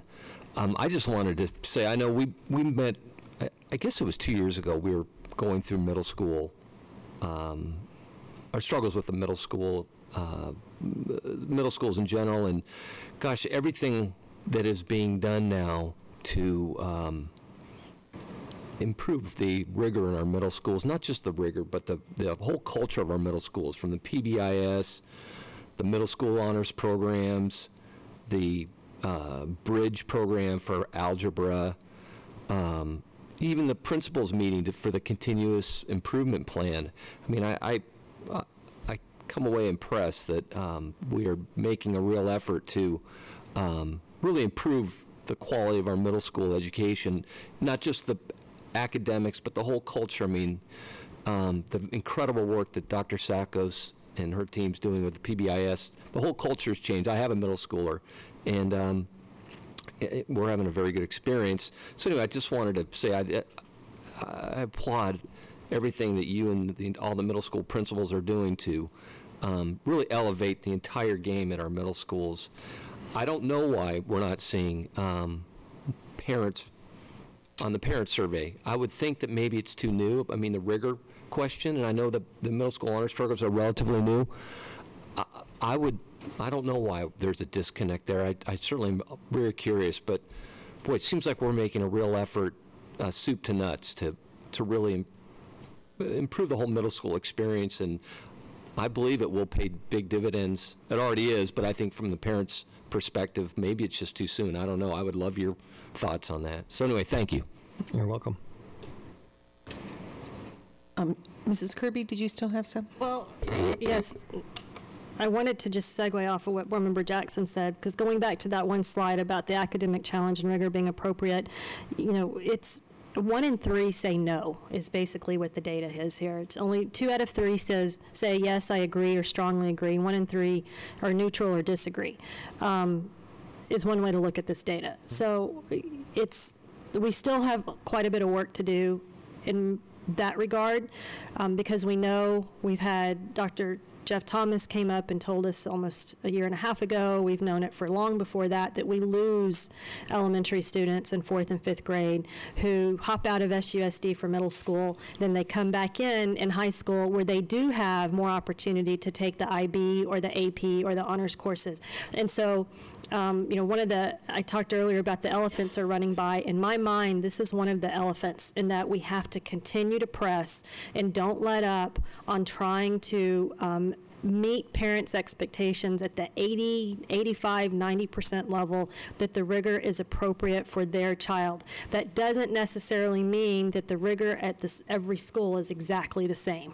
It's because that's where the uniqueness, and back to diversity, the uniqueness of the child and the individual comes into play. So this in my mind is something that we have to continue to focus on and press for. I would agree with you. And I have to say, when I read that question, I wonder if there are parents who don't read that, I mean, two different ways. Either that the rigor is not enough, or it could mean that the rigor is too much. And so I think maybe to me, the key would be the placement. And, you know, making sure that we're doing everything we can to put a student into a spot where they're being challenged, but have a fair chance of success. And I'm sure that that's what, you know, I know our professionals do that all the time, but just the way the question is worded, I can't assume one way or the other what the people who disagree, why they said what they said. So, Mrs. Perleberg. Thank you. I'm going to add a little kind of a duh comment to these that are being said, because I think George, you know, brings up a great discussion, or a great question. Is we can talk a lot in this room about rigor, and we can wonder what's in our head of our parents and all the, and even our kids. But to me, that kind of duh moment, that connection, is really in our teachers, because they are that front line to the parents and the students. And when we have that true buy-in for them as professionals, that I have the curriculum that, or not just curriculum, sorry, I'll say, that I have the resources, I have in my classroom what I need for my students to be successful, I think that message translates to the parents and to the students and to the community as a whole. And it's at that line that we always have to stay very focused in. Do we have teachers saying, you know, I'm a valued professional here in SUSD and I have the resources I need to be successful in my classroom? And that's when I think some of these surveys will start seeing that connection. And I know you understand that connection very well. I think we all recognize it, but I just thought we may underline it a little bit tonight, because I really do appreciate the dialogue that you have been bringing to the sites and to our middle schools and high schools. I think it's spot on, so thank you very much. Well, I think that speaking as a building leader, changing the culture of a school is slow, and it just takes strong leadership and persistence and listening to people. And I think that really we've got tremendous risk takers among our teachers and instructional leaders that I've seen. I know here at Mojave, the demonstrations of knowledge that they did at the end of each semester in terms of students sharing what they've learned, this was authentic. It was challenging to the kids. It took them out of their comfort zone, and the teachers were fabulous in getting that done. It was just amazing work. And that's just one example of the kind of risk-taking that I want to applaud and support. And we might stumble, but we're getting the kids to think in a different way. And that's what's challenging. And from a district-wide perspective, at least among our 9 middle and K-8s, changing that culture will also just take strong leadership and persistence, but I think that will translate to parents seeing it. Thanks so much. Okay. The next item on the agenda are action items. Item 10A, proposed fiscal year 2015-16 expenditure budget and call for a public hearing. Thank you, Madam President, members of the board. Our CFO, Dan O'Brien, will present the proposed fiscal year 16 budget and ask that you call for a public hearing in accordance with statute to pass the budget. Good evening, Madam President, board members, Dr. Peterson. This evening we will go through just a presentation on some of the stuff we've been talking about for several months about the budget and what makes up the budget, and some highlights and other items to make up for what makes up fiscal year 16 proposed budget. Just a few items again of kind of some of the effects and the things that we looked at. Again, we do have inflation increase. This is the inflation increase to the base support level. This is through the Prop 301 and through a lawsuit that we have to have at least 2% or GDP, whatever is less. And so we had that. We also have in the governor's budget was a additional inflation amount of $1.7 million, just a little bit above that. And that amount is a separate line item. So it's a separate line item on the budget. Again, it is not built into the base support level.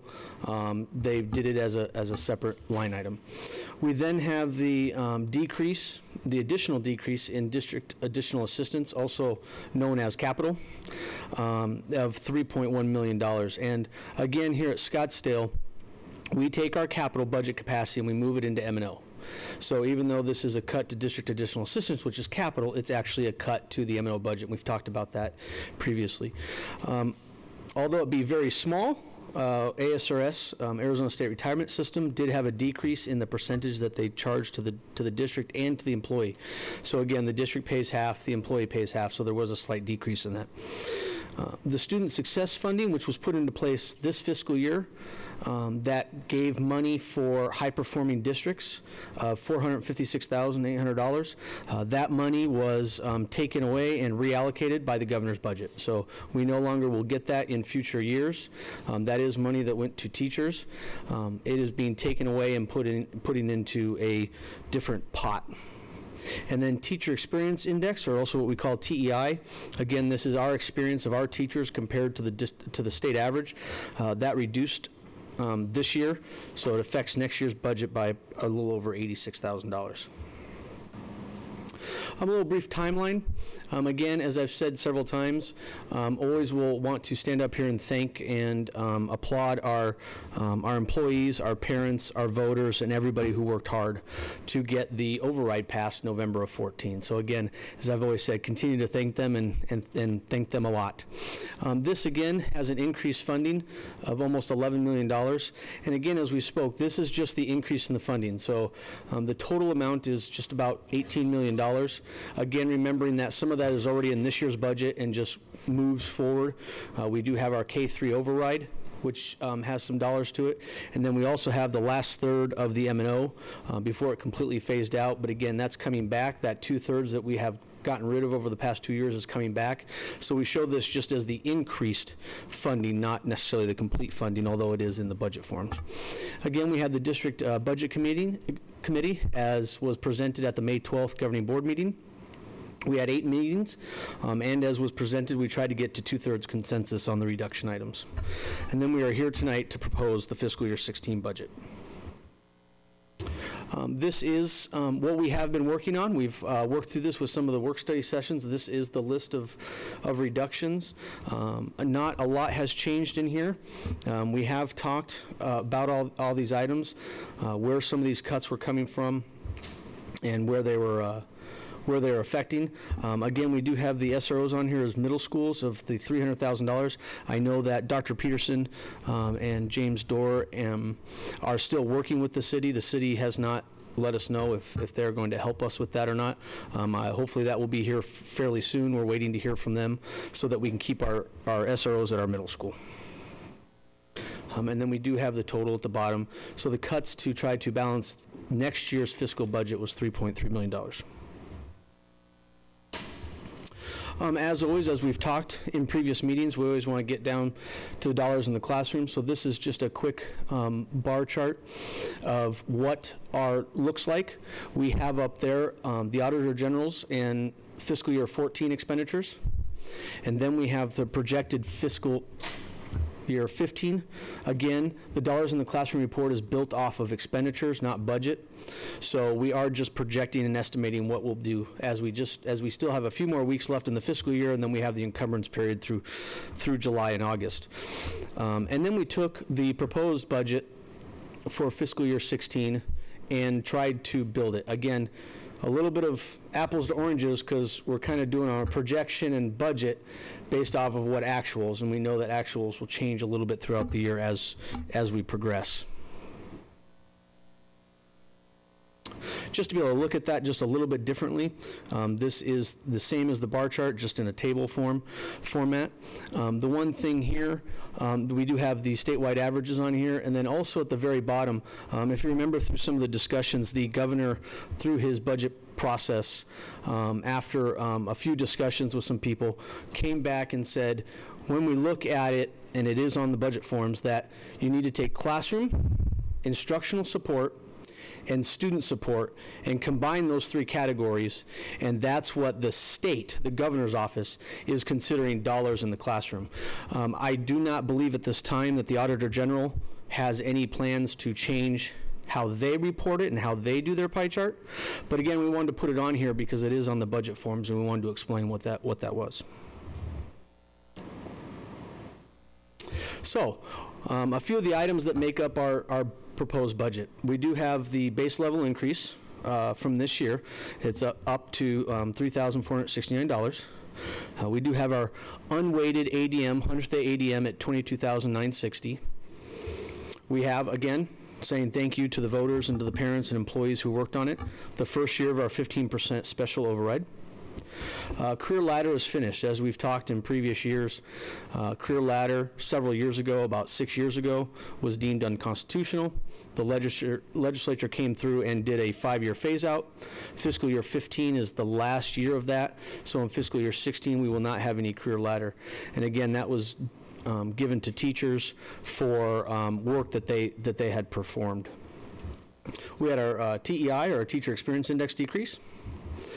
Classroom Site Fund, also known as Prop 301, the weighted student count amount went up to $327. And again, those are 3 pots of money that are distributed to teachers for base and performance pay. We had our decrease in the ASRS, or Arizona State Retirement System. We have a projected budget balance carry forward of $1.3 million.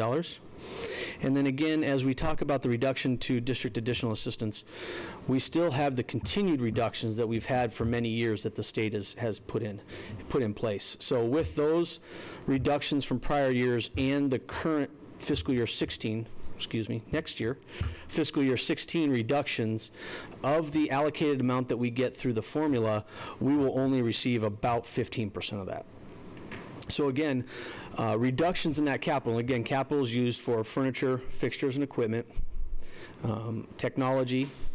It's used for also instruction materials, textbooks, things like that, curriculum. So again, also shows the importance of our capital override. That again, as we've talked about, is in the last year. We do have some plans to work it out for the next year or two until we can ask the voters for more. But again, with those state reductions, that is a hit to the district. So just a few items here. These is kind of grouping a few of our main operating budgets. Obviously, we have our maintenance and operation budget, which is our 001 budget, just under $147 million. Again, a majority of this is paid to salaries and benefits of employees in the district. We have our classroom site fund at $13.4 million. Instructional improvement, also known as Indian gaming money, at $2.1 million, and part of that is used for teacher pay, and part of it is used for a menu of items by statute, which is mainly dropout prevention, interventions, items, help curriculum, those teachers for support services that they need. And then we have district additional assistance. Remembering that, as I mentioned a couple times, that we have a cut, that the district additional assistance in that $10.1 million is the capital override. So as we've worked with the departments, especially like technology and curriculum, and we're rolling dollars over from the capital override so that we can stretch them out until we can either get money back for capital from the state, or if we can ask the voters for another capital override. We do have some large sums of money that both the schools, technology, and curriculum are rolling over to be able to get do some of the needs that we have in the future. It also has some dollars from previous carryover of the capital override. We cannot shift carryover into M&O. We can only shift budget capacity. So obviously there's a little bit of money sitting there, but we do have capital needs. Federal and state grants. Federal grants is just under $13 million. This is, again, proposed. Most federal grants follow the federal fiscal year, which doesn't end until September 30th. So a lot of our grants, we don't quite know what the carryover is. We don't really know what the allocation is. We've been given estimates by the state, but we don't know them all. So this could change, but it'll change, and we'll see that in our December revision. And then state grants. This is a very small amount. It seems to be getting lower every year. These are a lot of grants that have been, that the state has cut over the years to help them balance their budget. Some other of the larger funds within the district, we have debt service. I always say this is our mortgage payment. These are our bonds that we're help use to build the high schools and the middle schools, buy buses. We pay those off through our tax rate. Community education, this is the community education, after school, before school, summer camps, pre-K. We have our food service, nutritional services, again, about $11.8 million estimated right now. And then we have some other funds that we kind of just lump together, which I call the student funds. So this is our student activities funds, our club funds. You can see up there extracurricular tax credit, auxiliary funds, and gift funds. So a lot of site funds there that are being used for the students and educational purposes. Always fun thing that everybody wants to talk about is tax rates. So here is a little bit, and this might be a little bit confusing because we have a few changes here. So we have been going up in our assessed valuation. You can see there that the primary tax rate for that purpose increased by 3.7, but then you also see a decrease in 0.8 for the secondary tax rate. And one of the main reasons for that is not in 14, in 13, Proposition 116 was passed. And that changed the way the county and the state looks at assessed values. So we used to have a primary assessed value, and then we used to have, which is kind of called your cash value, and then we used to have the secondary value, tax rate or valuation. And that's kind of more of the market, what your house might be worth if you try to sell it. Those two are now combined. So starting next tax year, those are combined. We just have one valuation, and it's based off of a formula, and I'm not sure, there's probably only 2 or 3 people in the state that can try to explain that formula, and I am not one of them because it's very confusing. But what it also does, so it changes that. So although it looks like we decreased it, we really didn't decrease it. It's really because of a change in the formula and how that's done. One also thing that will probably start to have effects over the coming years when we talk about this is that proposition also capped how much your assessed valuation can increase on your house. So if you're one of the lucky ones that owned a home in the early 2000s and you saw tens and thousands of dollars of increases and 12s and 13s and 14% increases over 1 year over to the next, that won't happen anymore. We're now capped at 5%. The one caveat to that is, though, if you change land, so if we have some farming land, although we don't have a lot of farming land in Scottsdale, but to use the example, if farming land gets changed for residential or commercial and we build a building, that's not capped at 5% because farming land is valued very little. So that's not capped. So new property values are not necessarily capped. So there are some caveats on that can do it. But again, it is capped. So for this purpose, our valuation, assessed valuation is $4.5 billion. Just another little slide on the tax rate. Even though the assessed valuation has been combined into one, we still have two tax rates. So we still have our primary and our secondary tax rate. So we still have to calculate that. You can see there that our primary would be just under $3, and then our secondary would be slightly over $1. What we can see there is even though we did have a little bit of a change and we did have the decrease in that secondary side, we still overall decreased our tax rate by 9 cents. Again, projected, but those are pretty good numbers and we should see that. This just makes a comparison from 14-15 to 15-16. You can see there that our primary was reduced and that our secondary went just up just a little bit, but remembering we're bringing back our 15% override. So the primary tax rate has our M&O budget, our district additional assistance budget, our desegregation tax rate, and our adjacent ways. The secondary tax rate has our bonds and our overrides. So just to kind of place what is being taxed on which side, just for some. Again, we continue, as we have for many years, continue to maintain a low tax rate compared to some of the peer districts that we always are compared to. So again, this is just updating that graph and showing that we are really trying hard to be cautious to our taxpayers and make sure that we're stretching every dollar and using it appropriately. So this is just to summarize kind of on the title page that you all have for tonight, that we have our maintenance and operations just under $147 million. We have our district additional assistance, and then they include federal grants. So kind of the proposed total for that summary on the front page is just under $170 million. And this evening, we are requesting that the governing board approve the proposed budget. This will then allow us to call for a public hearing at our June 23rd meeting. I think I got that date right, 2 weeks from now. And we will also publish the summary page inside of the newspaper so that and then it also goes on to our website. And I'll answer any questions. Mrs. Kirby. Thank you. This is probably a Michelle Marshall question, but I'll ask Dr. Peterson. I'm confused on the mechanics of approving the budget before we have the public hearing.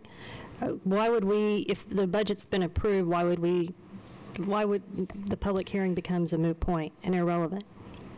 State statute requires that we first approve proposing the budget, and then you approve adopting the budget, and it has to be 2 weeks apart. So that's what we're doing tonight, is approving the proposed budget. We're not approving an actual budget.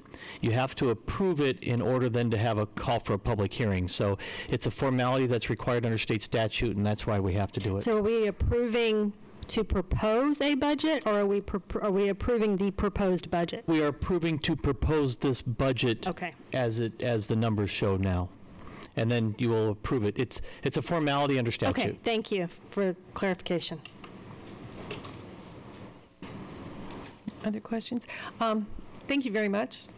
After 7 years, the good news is that I'm understanding these reports better and better. The bad news is that I'm understanding these reports better and better. And when you first gave us the recap and you mentioned the district additional, I always laugh when I say that word, assistance, is being reduced $9.5 million. I thought that was just for instructional purposes. I realized that the state hasn't even changed its form, that the state requires you to put in there what you should have gotten as opposed to the amount that we really are getting. So I thought that was kind of, you know, I knew we were waiting for some new forms to come out, but I thought that was kind of instructive. And hopefully that gives me hope that in the future we can get back up to that point. My understanding is that the DAA reduction that's going out to all of the districts, well, most of the districts across the state, is a fixed amount that the legislature said they want back, so in an attempt to balance the state budget. So we're doing a good estimate, but it could change because some districts won't have to pay it back and some will. So can you explain that just a little bit? Sure. Thank you, Madam President. Yes, so, and thank you. So the district additional assistance, as we've spoke in previous meetings, is a fixed amount. And because that fixed amount, not all schools, it also has a little caveats on there that small schools are capped at a $5 million reduction. So what has to happen is all the districts have to submit their budgets. ADE will go through and look at what they need, what the reduction is. And then they'll go through and say, okay, well, that wasn't enough, so you got to cut it just a little bit more, and then they'll give us some amount. And that usually happens in October, November. And one of the main reasons that happens is because you don't know ADM yet. Back in January and February, it changes. It'll even change this summer. But then also, they don't look at districts like Scottsdale that don't receive state aid. So if you put it out there as a per pupil on a statewide basis, some of those pupils don't get state aid, such as ourselves and several other districts. So when they get that and they see that that per pupil amount wasn't exactly right, then they come back and make an additional adjustment. And we've done that for several years. It's usually in October or November, and then that is shown on our December revision. Thank you. And I really wanted to thank you for answering all my questions before the meeting, too. It's, you know, sometimes I think your brain can only absorb so much, so each year things make a little bit more sense, and I ask a few more questions, and it ties together quite nicely. I guess mostly what I feel it's really important to note is that we are fulfilling the promises that we made to the community in the override. And the two takeaways that I would be comfortable sharing with people is that note. And the second one is not to just compare ourselves to everyone else, but that's very instructive when you're looking at industry comparisons, that we have the lowest tax rate of especially around our surrounding districts, and yet we've been able to maintain the A rating from the state. So those are my big takeaways that I'd like to share with anybody who asks at this time. The sale of the Apache property, is that reflected in here? I guess that's one of the things that I was questioning. Sure, Madam President. It's reflected in the budget of receiving the money from Apache and then spending the money to buy 7575, which I think might be on a future agenda item. And then it reflects hopefully the sale of the Ed Center also. And so it is in some of these budgets that we approve here tonight. Okay, so that will all be within the same year. We won't have to worry about remembering that one thing happened one year, and hopefully hopefully it'll be in the same year. We have a little bit of work to do on the Ed Center, but hopefully we'll have it done within a year. Yes. Okay, and just the last thing with the takeaways that we talked about. In doing the industry comparisons, I like to keep in mind that SUSD does have the lowest tax rate, but has also the services that show that we have the A rating. But also to compare Arizona to the other 50 states, Arizona has the lowest administrative rate of all the 50 states. And that's adding, some people say, well, Hawaii has one big district, so that's got to be more efficient. But when you add the statewide or the state administration and the site administrations, Arizona is 50th. So I think that's instructive. And to get back to our funding too. I'm not going to argue over 48, 49, or 50. I just don't want to be at any one of those three. Mrs. Hartman. Thank you, President Sneed. Danny, thanks first of all for walking us through this. You've been incrementally doing it all really all semester, I'll say. And although I'm new to this process, I think it's been really thorough, and so I really appreciate you doing that. And despite what some think, I think there's a lot on our individuals on our board who do have financial acumen and really spend a lot of time at this, and really appreciate the detail behind it. So thank you. I'm going to just echo what President Sneed just mentioned, particularly as we finalize these numbers. This is a very complicated process. It's a very complicated budget. And so our ability to actually boil this down to, although sound bites are dangerous, it is what the community, what sticks.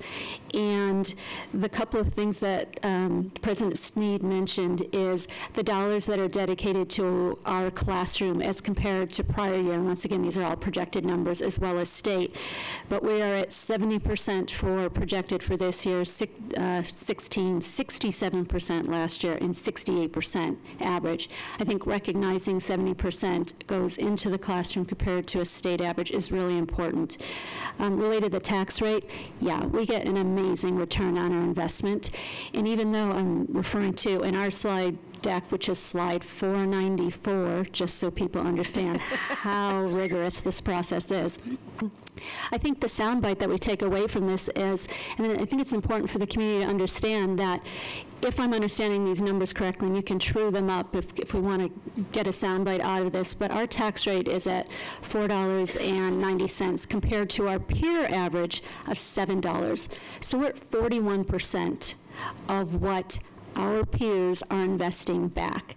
And we are an A district 4 years in a row, only 10 in the state. So if you look at return on investment, and we go to our community down the road and look for capital investment, I think it's really important to recognize that where we're at as a community, we're prudent, and we're fiscally responsible, and the data, the empirical data, is right here. So thank you, because you contribute a lot to that outcome as well. Thank you. One of the other things that I like to look at is the amount of dollars that our kids get back in scholarships each year compared to our M&O budget. I mean, we're looking at 30%. It goes back to our students. That's what we're here for. So I think that's huge. Maybe something that people don't look at all the time. Mrs. Perleberg. Thank you. I'm not going to argue at all as far as Scottsdale's bang for the buck here in education at all. I'm going to bring it down. Personally, it's been a little more difficult for me these last few months. Compared to Board Member Jackson and I came on at the same time. We came on at a very unique time. We looked at the budget over those last two times very differently than I feel like we have now. So I'm trying to change that lens a little bit, but at the same time I find myself tonight, and I have to be honest, after discussions that we have had and the presentations, I still feel unclear to a degree of really where our priorities are, and always feeling that this budget is fluid. This budget, in 2 weeks, something could change dramatically. So I guess I came here tonight believing we were putting out that proposal, we were going to get feedback, and we're still in that mode of discussion and still in that mode of really focusing what our priorities are for our budget. I know a lot of details are already there, but at the same time, I feel like a lot of questions have still kind of haunted us as we've really tried hard to figure out how we want August to look like for our families. So I guess what I just need a little more clarity on tonight is, as we do propose this or approve this proposal, is that indeed what it is? We are putting it out to our community, and we will be taking feedback from our stakeholders, and we will be processing that still before a final budget is approved. Is that understanding correct? Board Member Proberg, Madam President, when we propose the budget tonight, again, as Dr. Peterson mentioned, it's kind of a procedural thing by statute. We will then post it up on our website. We will post up the link to ADE, which is by statute, but do it. We have the budget available for anybody who wants to review it. And then we also publish the notification that we will have a public hearing in 2 weeks for any member of the public to come in and ask questions, to state any comments about it that they want. I don't believe we have any more board meetings between now and then to discuss the issue, but we will discuss it with any community member, any employee, any principal, site administrator, anybody who wants to come and discuss it and give ideas on it. We do have timelines, so we can't continue to do it. We have to do it by July 15th. But as Dr. Peterson mentioned, we have to have this proposal to be able to call for a public hearing, to be able to then have that public hearing and adopt the final budget. Doesn't look like I answered what you were trying to ask. No, and again, I'm going to obviously accept except where my brain is right now and own that. I guess I did get very used to a lot of discussion going into the budget as a board. We had a lot in the past. We've had so many work studies and just dug in deep. And I guess there was this sense of we were getting there. We've had a lot of discussion and some debate, and that's always healthy in my mind. And I guess I mistakenly felt like we were still in that process to a degree. I know our last discussion of the budget did bring a lot of questions about, what our sites need to look like in August and where some cuts at our sites, seemed debatable. And so I guess we're just in a place that I didn't recognize we were quite there at. I apologize for that. And but I'm going to pass it along to other comments. Mr. Jackson, you were next. I'll be quick. Danny, thank you. You're getting better and better at presenting this information, I swear. It's mind-numbing, and I'm actually getting it much better, like President Sneed.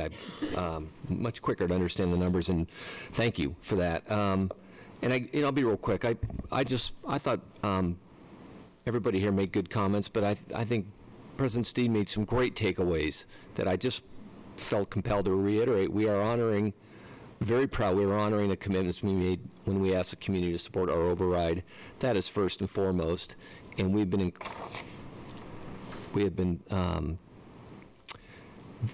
you and Dr. Peterson have been very consistent about making sure that message has been reiterated over and over again.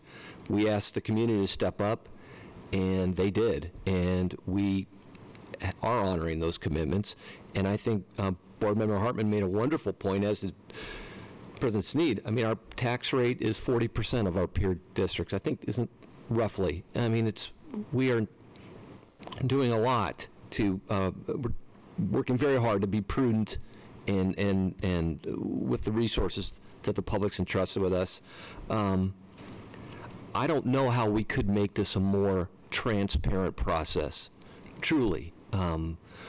Even going as far as the presentation Dr. Holmes made during the work study with the staffing, I mean, the spreadsheets. I don't know how this process could be any more transparent, and we've been consistent, straightforward with the community, and I'm very proud of the work that not only you, Dr. Peterson, we've all done to be as transparent as possible. This is an incredibly complicated process. And anyway, I thank you for the presentation, and I'm proud of the fact that we are have been so transparent and straightforward. I know we're going to take criticism. You always do during a budget. No one's happy, but I do not know how this process could be any more transparent and open and straightforward, so thank you. Thank you. Mrs. Kirby. Okay, so first, thank you for you and your team and everyone who contributed through, I'm sure. It touches all departments, everyone contributes, so thank you for your work on the budget.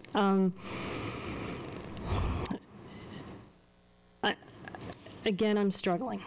While other board members have had their questions answered and they believe it's a transparent process and they are very clear, I sit on the exact opposite side of the spectrum in that I ask questions, I get answers that often lead to more questions. Sometimes I don't get answers, and in some cases it's as recent as asking a question last Friday that I never got an answer to, and sometimes I've been asking the same question for the past year. I have shared with Dr. Peterson a document over a year ago that, in my mind, does deliver transparency to a community. I've seen no movement on that. I look at it, for example, what you handed out or what was handed out tonight at the dais as you were presenting, and full year projection on transportation is $8.3 million this year, but next year it increases to $8.75 million. The question I have, and I wish we could have had an opportunity, and that's just one, I'm not expecting to answer it. Another question, what if City of Scottsdale doesn't come in with the SRO funding? What happens with that 300? There's so many unanswered questions that I still have. I also am not seeing a prioritization in the classroom and our sites, and that includes student support and instructional support.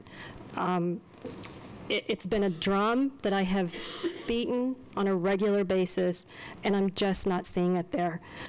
And finally, I'm not comfortable that we are fulfilling all of our promises on the override.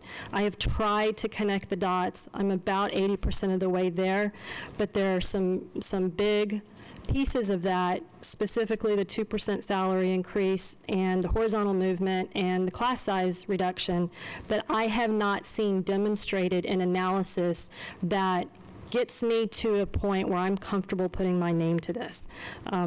So again, I thank you for the effort, and I wish I was in a different place, but at some point, my moral compass says I have to draw the line somewhere. And after 4 years, I think we're there, at least for me. So, but again, thank you very much and everyone who contributed to the effort in building the budget and doing the analysis that was done. I do thank you for your work. Thank you. I just want to comment also on the sheet that was just handed out to us. What I'm seeing here is, though there's about an let me see here. There's about a $1.6 million reduction in instructional support, and about $800,000 reduction in student support. But what I do see is let's see, we have 16 million more. Did I say thousand? I meant million. We have 16 million more going to the classroom. And that is what I've heard as the main thing that people wanted. And so I know that one of our goals was to increase the classroom spending by 1%, and this looks like it has exceeded what we asked. And so I'm adding one more takeaway, and that's that we exceeded what our goal was as far as in the classroom spending. And I really want to thank the Budget Committee for the yeoman's work that they did. Similar to BRAC, there's a lot of expertise there. Everyone comes to the table with their own advocacy work to do when they come, and it's not always a pleasant experience, and there is certainly diversity of thought when it comes to the Budget Committee. But it was very respectful, and there's a lot of expertise that goes into that, and I want to thank everybody for their efforts there too. Dr. Peterson. Thank you, Madam President, members of the board. I would just like to clarify a few things. First of all, the question that was asked Friday is the reason you have this sheet here. It's what I gave the question directly to Danny from the email that was sent on Friday at 9:22 a.m. And this was the result of that question that was asked Friday. So I just want to clarify that. Also, we have received the documents. We are appreciative of the report that Mrs. Kirby shared with us from Paradise Valley. Danny has that. He's been working, and Danny, you may want to be able to share a little bit about the reports you've been working on that mimic that Paradise Valley document that you have, and some of the software we've also been exploring to try to even do it a little better. Okay. Madam President, board members, Dr. Peterson. So from our work study session, I think a couple work studies ago, we talked a little bit about a financial dashboard and getting something and bringing maybe quarterly reports or something like that to the board and doing some community things. So I've been working on some of those, working with some other districts too, because there's some other peer districts around us that want to do this. And then we are right now piloting a program that extracts the data out of our financial system and pulls it into more of a financial dashboard that we can then put onto the website and things. We're also working several other school districts will hopefully also do that, and then we can actually also do some it's not really real time. I don't want to use that word because it's not exactly, you have to pull it out of our system. So it's at least updated on a weekly, monthly basis, however we might be able to do it.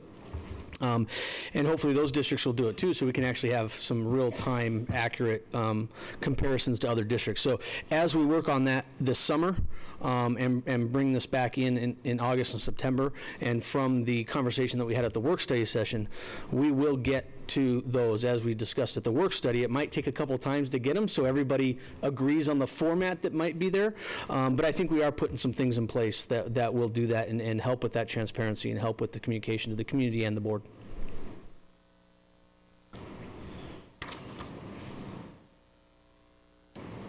Thank you very much. Thank you. Next item on the agenda is 10B, selection of a delegate and all. We need to have a motion. Oh, I'm sorry about that. We need a motion. Do we have a motion to, let's see what the wording is on here. I'll just go ahead with it. I'd like to make a motion to approve the fiscal year 2015-16 proposed expenditure budget as presented and call for a public hearing and a board meeting on June 23rd, 2015 at 2 p.m. in the boardroom of Coronado High School for the purpose of presenting for adoption the 2015-16 proposed expenditure budget for the consideration of the residents and taxpayers of the district. I'll second that. All those in favor, please indicate by saying aye. Aye. Aye. Aye. Those opposed, please say nay. No. Mrs. Perleberg, I'm sorry, I should have been looking. Oh, so I didn't hear. Aye or nay? Oh, I'm sorry, I did say aye. Aye, okay. So the motion passes 4-1. Thank you. Thank you.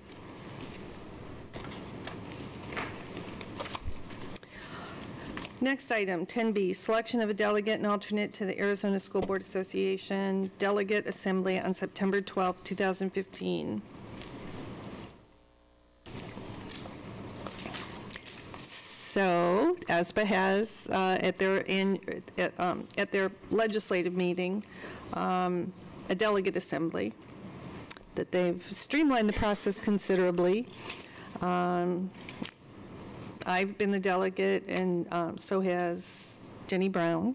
So we need a delegate and an alternate that would be willing to go. I know it's in Phoenix, September 12th, which I believe is a Saturday morning. Is there anybody that would like to nominate themselves for delegate? This is always fun. I'll be happy to be delegate if I can get somebody to be my alternate. Mrs. Hartman, I see I see a blue light. Oh. Ms. Perlberg would like to beat me to this. She certainly may, but I'd be more than happy to be your alternative. Okay. Unless Board Member Perlberg wants to arm wrestle, and I totally will let her win. I was certainly going to offer to be your alternate as well, so. Well, we could do a delegate and an alternate and a second alternate. How's that? Sounds great. That's great. Rock, paper, scissors. So I make a motion to select Bonnie Sneed as delegate and Kim Hartman as alternate, and with a backup of Barbara Perleberg. Thank you so much. I'll second that. We have a motion and a second. All those in favor indicate by saying aye. Aye. Aye. Aye. That motion passes 5-0. The next item on the agenda is future items. Board members may propose topics for future consideration. Mrs. Hartman. Thank you. I have two for consideration. One is in response to the elimination, final sunsetting of the career ladder. I would be interested to so it's really related to performance-based pay incentives.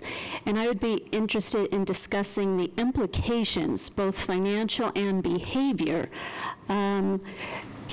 of our impact to our teachers as a result of the legislative elimination of career ladder and other performance-based pay incentives. Did that make sense? When I wrote it down, it made sense. Okay. And just a side note on it, I just think performance-based pay is very important, and I'd like us to be able to address how we might be able to tackle that creatively, and I'm sure it does influence behaviors. I've talked to many teachers, and, we have great citizens, great teachers, but, they would like to be paid a little extra to do the extracurricular. I don't want to be rude, but this is just a time to talk about the topic. Okay, I just want to make sure it was captured correctly, so thank you. You had a second? I have a second. The second is the retention of top talent. And this comes to mind because of, really because of Dr. Flores' resignation. And I would be interested in having a dialogue, maybe it's a work study session, but a dialogue about what we can do as a governing board to support district leadership, to attract, retain, and develop top leadership. Okay, thank you. Thank you.